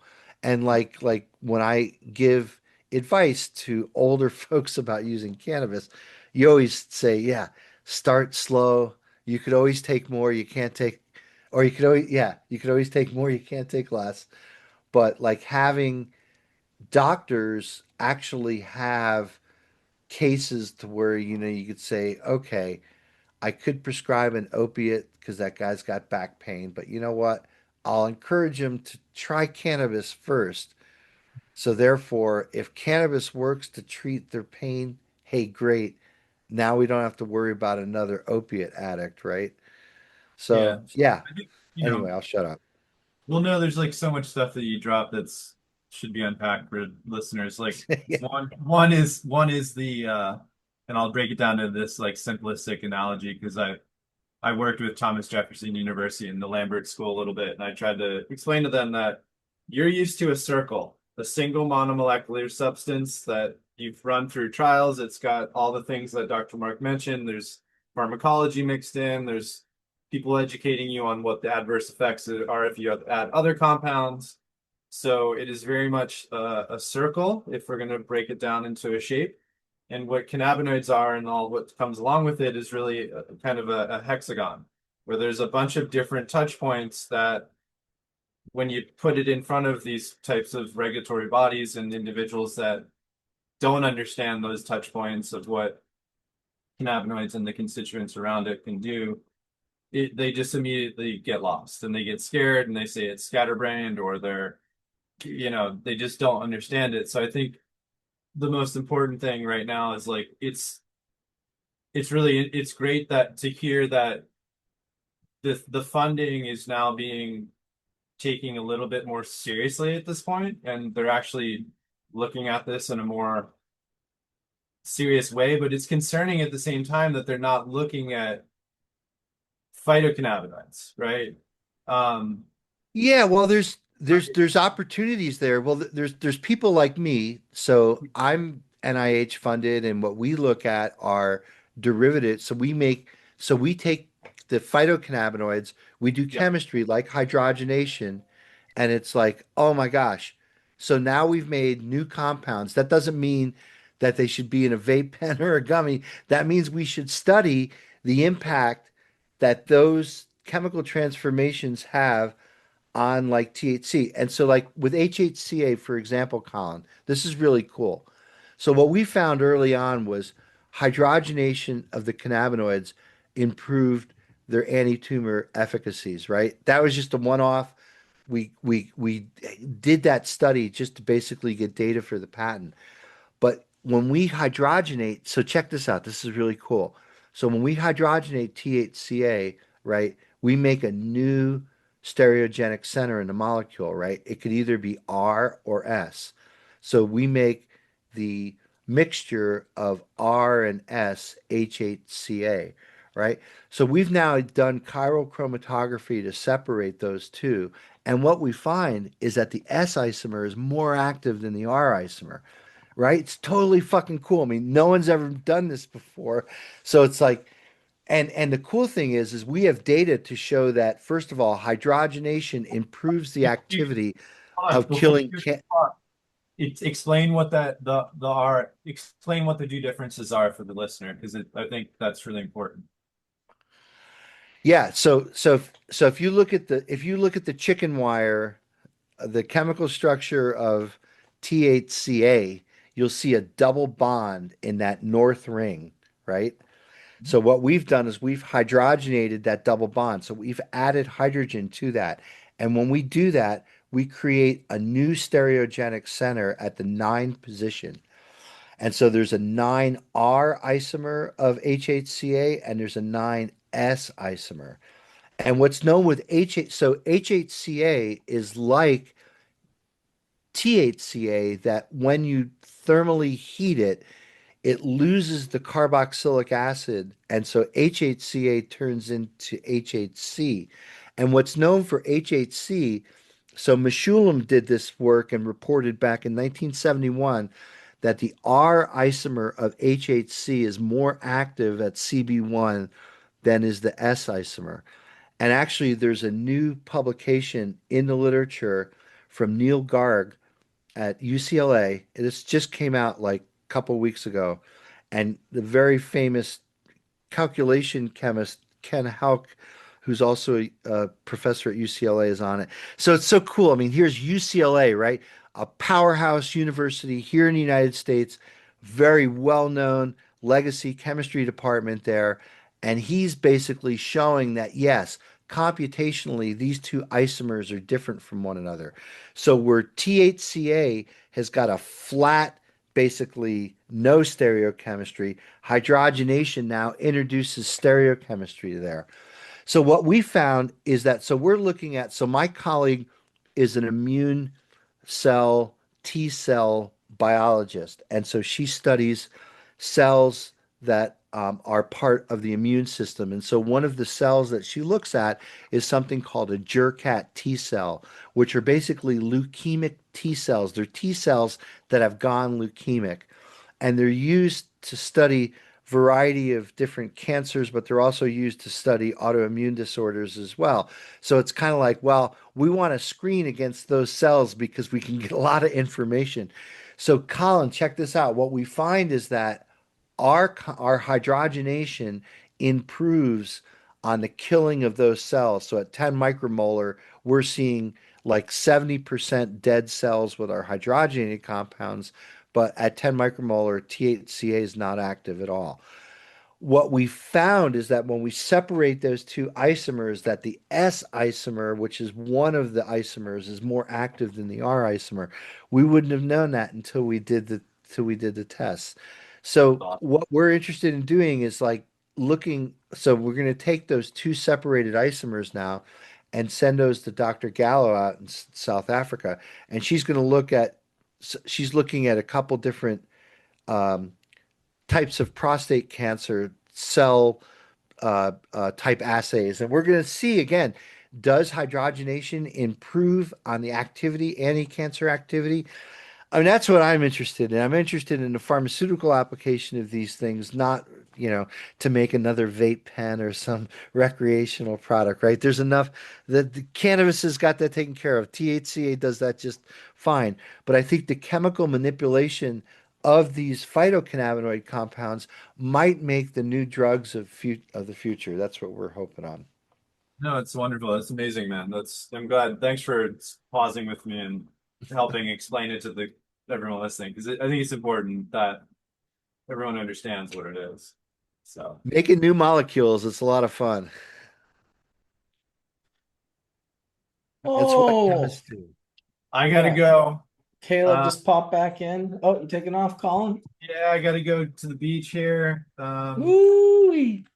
Memorial Day thing, but love y'all. Thanks for a great conversation. Mark, thanks again, man. Marcus, always big love, man. Etienne, much love, man. Caleb. Yeah, Colin, let's make a trip up to Canada when Marcus is in Quebec, right? Let's do that. I'm not gonna be able to do it this because I'm going to California this week, but I'd love to come up anyway, see Adam, hang out with you guys. Yeah, definitely. You Well, you know, got a place to stay here always. So, cool. All right. Well, much love, everyone. Peace, everyone. see you, Colin. Peace, brother. Thanks for popping in. Welcome back, Caleb. Caleb's Hey, Caleb. How Y'all you want doing, to see buddy? this art wall? of Doing course. well. There's a string cheese incident sound check going on right now. Oh, Nice. really? String cheese is playing. Shit. So it starts over here. And you see each person's got like 10, 15 feet to work with. There's all sorts of designs. The event is just getting started here.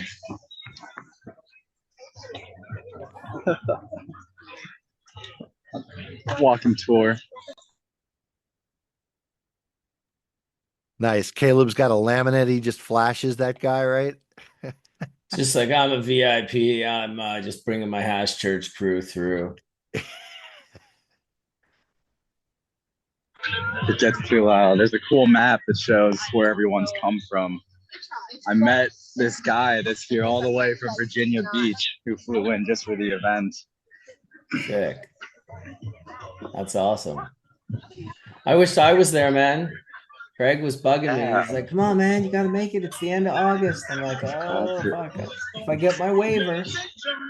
What I want to show y'all though is, since this is like a DCC licensed event, what I'm showing you here is the area where alcohol is allowed, right? 21 plus zone.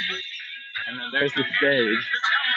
And then there's this fence between, right in the middle of the 21 plus zone, that the cannabis side is over there, and this is the alcohol allowed side. And the fence goes right up to the middle of the stage here. So it's actually kind of interesting in that sense.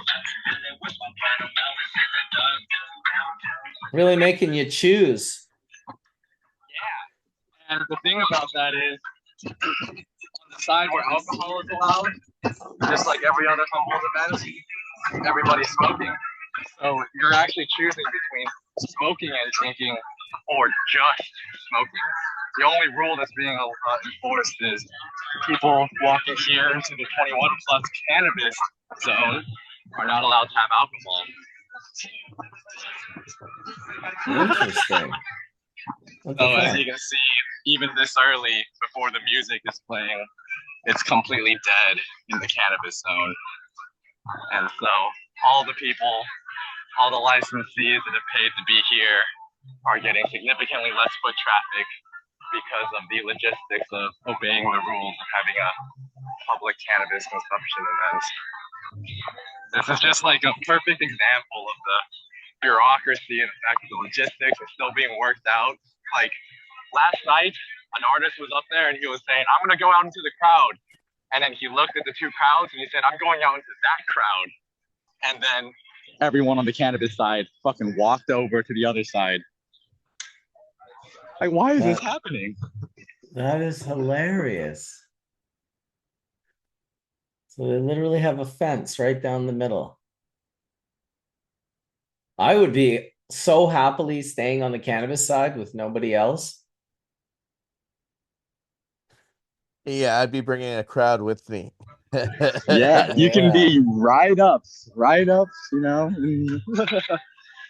and This no one to looks much compete more with. pleasant than Burning Man does, right? Oh, Oh my God, absolutely. dude. Yeah, there's Absolutely. actual clouds. Yeah. Fun time. So speaking of music, Dr. Mark, what you were talking about earlier about how, you know, there's all that literature about jazz musicians and, you know, that default of band players playing together. And, you know, I've read that they say specifically like they feel that there's more time between the notes, right? Yeah. And I feel for sure that like there's certain types of cannabis that are more conducive to that than not. And especially during the jazz era, a lot of those imports of ganja would have been more equatorial flower, right? Like I could, even now without any testing of those samples, just kind of guesstimate that they probably had more THCV in them than the standard weed that you'd find at a concert nowadays because of all the hybridization that's happened. And, you know, like, so the type of weed that musicians seem to like, especially for writing, let alone performing, maybe those are two different classes there. But I definitely feel like those more upper, longer flowering things seem to be correlated with musician preferences, specifically for that creativity, flow state, all that sort of stuff. And, you know, THCV, CBG content, certain terpenes, certain other things that we haven't quantified yet might be the source of that whole plant high that we for sure aren't getting elsewhere. Totally. So this is just the beginning right now. That's why there's not many people around, but this will pack up and fill up with folks. Yeah, it looks to be earlier on in the day. String season is not until like 6, but this is officially open right now. How many people do you think were there yesterday? You know, I was able to. A lot of the students are volunteering, so the people that were literally checking people in, I'd say like a good 3-digit number. But you know, not as big as other concerts, but venue-wise, this is so beautiful. So just right by the water here. And it's also funny because there's this the smallest licensed bar in California apparently is on a boat, and they keep driving the boat right down here, and then all the people drinking beer on the boat will wave at all the people here that are smoking. It's kind of funny. Interesting. So you have kind of a gathering of a bonding of the alcohol and tobacco via the boat and land, but the stage has a clear division with a fence that goes right down the center, allowing no bonding between the cannabis and alcohol folks. Oh, he bounced. That was funny. I was having a hard time understanding that. Like, why would they do that down the middle of the stage? That's interesting. I mean, I get it, like a 3 foot or a 4 foot, but like a 10 foot, like a giant, like right down the middle. That's a first. Yeah, But I you guess know, so. hey, got to separate those alcohol people. They get violent. I've heard that before, actually. Well, Jack used to say that at things. You know what happens when five drunks get together, right? They get into a fight. What happens when five stoners get together? They start a band. Yeah. And order a pizza. Of course, you gotta eat. Can't be Gotta have the savages. pizza. Gotta have the pizza. He's Caleb's back. back. He's back. I keep accidentally hitting a button that kicks me out. But It might be the cannabis. it might be the cannabis. This is cool. So in the section that is all cannabis, so you can make purchases, and all the licensees are doing like discounts because they don't have to pay one of the middlemen. And if you look at these menus, it's actually, this one's awesome. I want to show it off because there's plenty of CBD flower. Canatonic, Ringo Gift, Canatonic, Ringo's Gift, a Harlessu. And this is also where you can get half ounces of white thorn rose for $40, which is definitely the best price for that on the From legal market. Huckleberry Farms? From one of their partners that has the exact same cut. Wow. So there's a picture of the white thorn rose growing. And pretty much every booth, the farmers brought some fresh fruit from their farm to share as well. That's awesome. It's apple season. It is apple season. That's a nice touch. Some apples, some cucumbers, some whatevers. Something yummy. Humboldt County. It's Jerry Savage Farms. Fruits. I'm on Hash Church right here, showing these people around the cool flowers. So these are all got minor cannabinoids in them. Blueberry They're on Fruit, Hash Church too. THCV, THCV. Citrine Dream, the 1 to 2 THC CBD. This one right here, 2 to 1 CBG THC. Cool stuff is these right here. I think that one goes 10-12 weeks.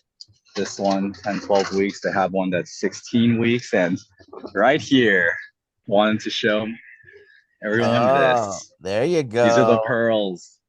The pearls. Yeah, I that's mean, looks like some Grinspoon or some 26 week Absolutely. haze. Yes.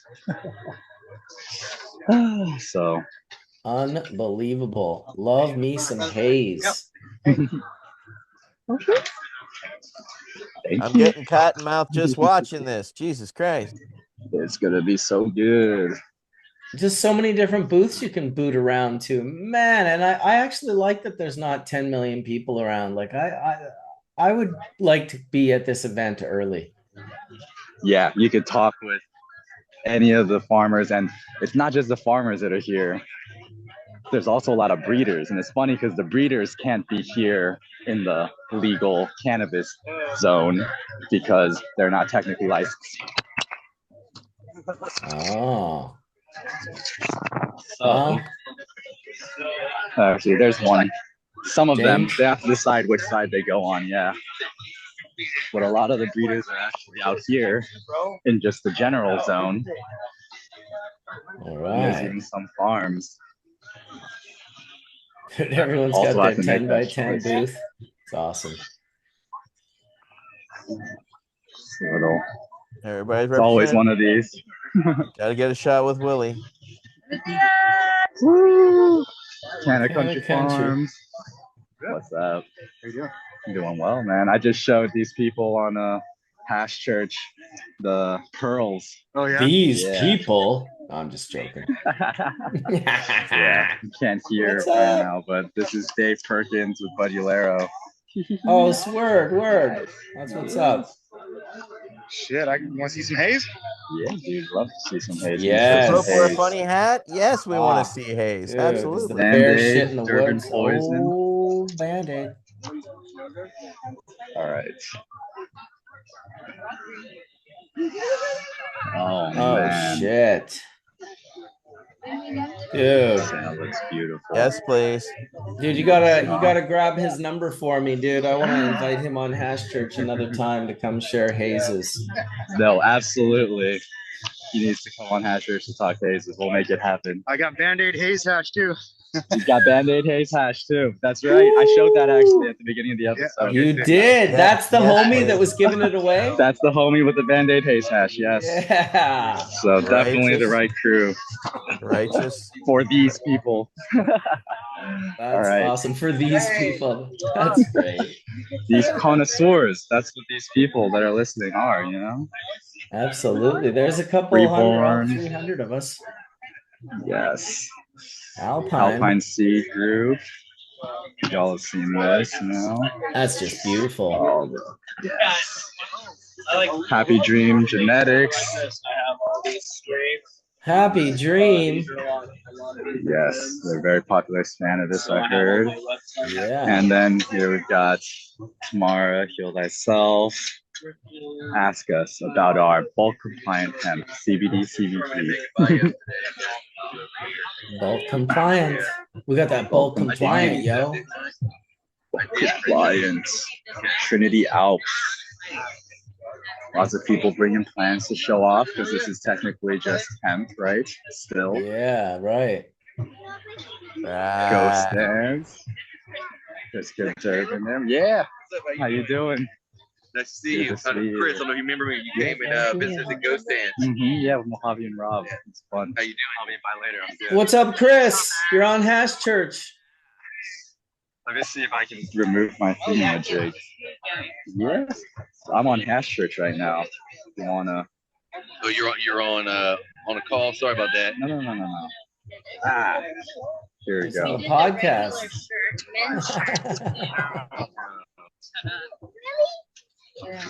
Caleb's our man on the ground. He's boots on the ground. Caleb's hitting the events. He's fucking y'all interviewing people. Yeah, What's up, dude? can hear you. Can hear you. Technical We difficulties. can, we can hear. We can hear you. They just can't hear us. But we could hear you. I think the headphones only have one microphone.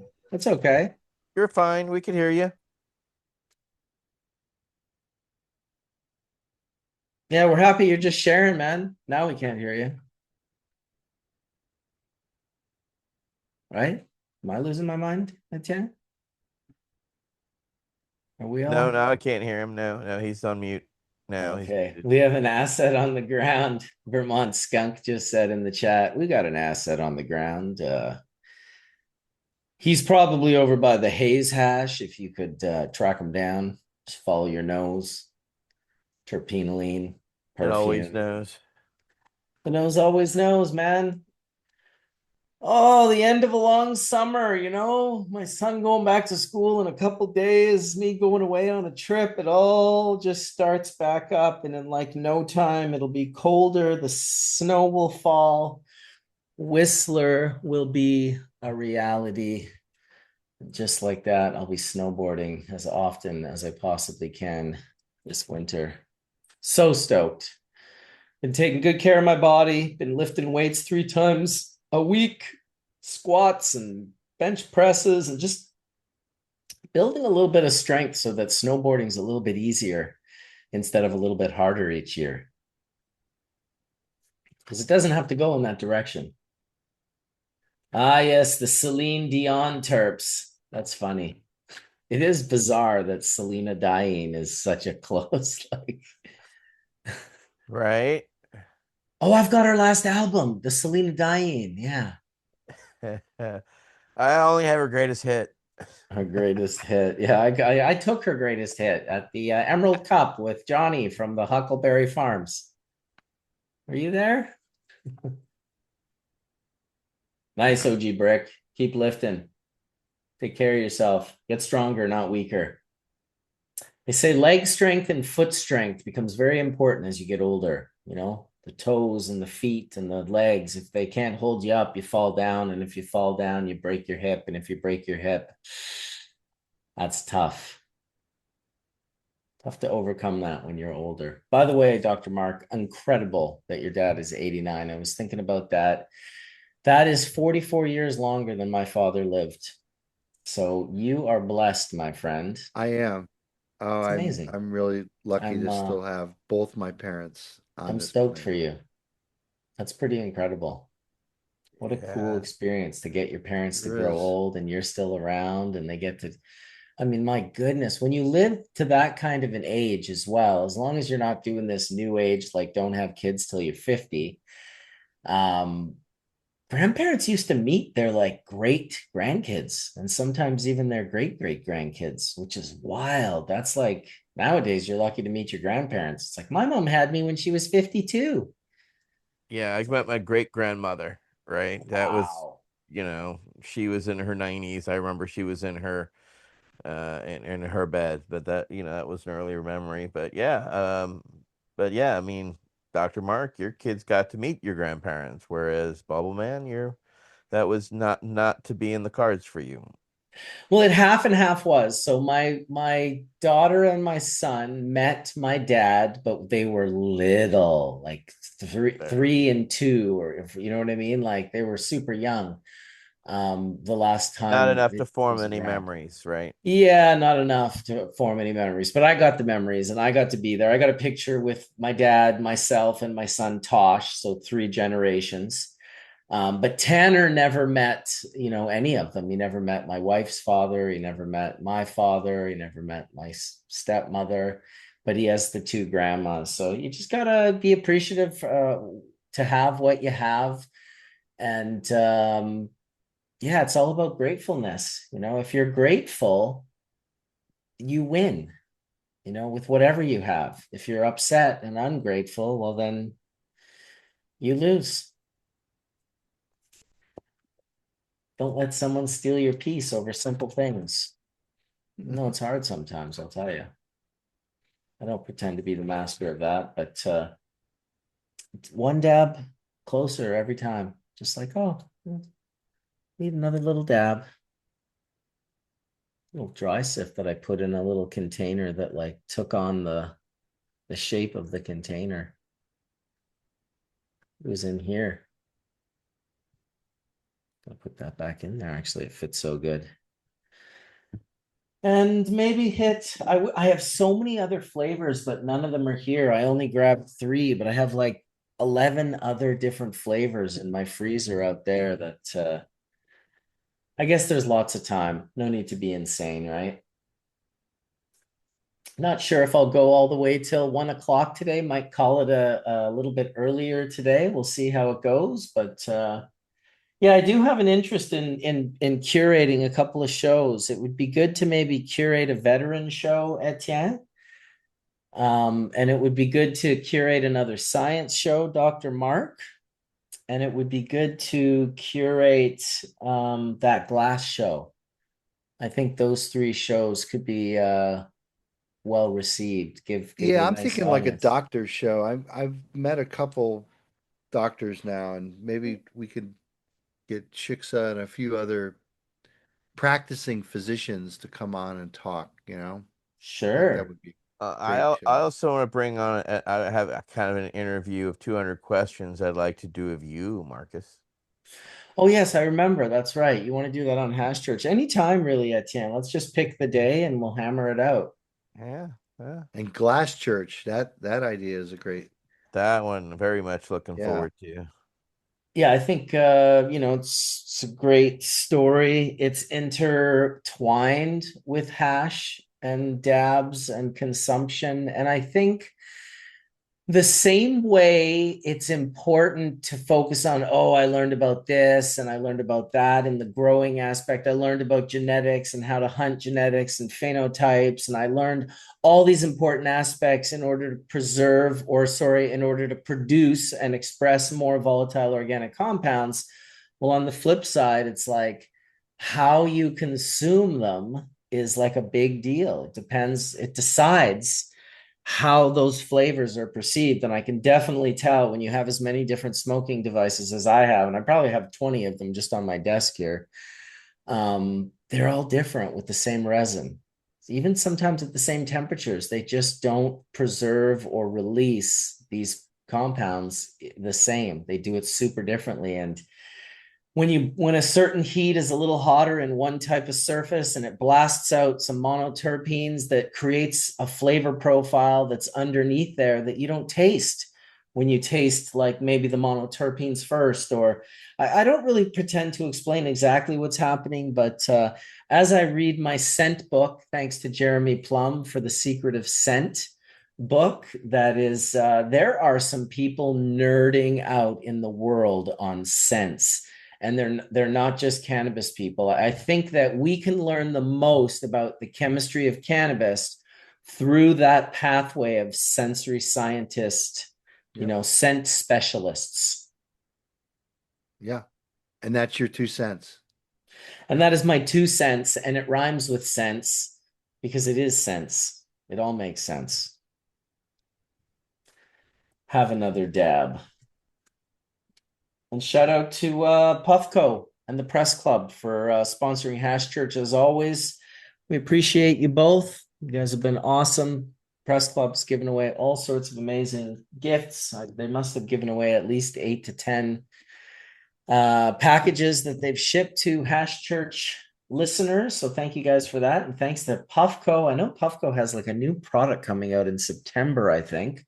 Not sure what exactly it is, but we may do a little unveiling of that product here on Hash Church with the panelists. We'll see how that goes.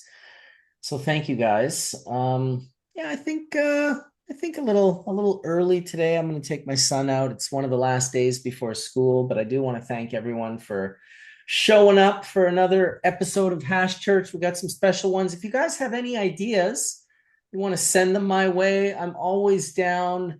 If it's an idea that involves a person that's never been on Hash Church, it's best if you can connect me with that person. It's a little bit more work to have to track them down. But if you want to help and inspire a show or two, I know Caleb's got some good ideas as well.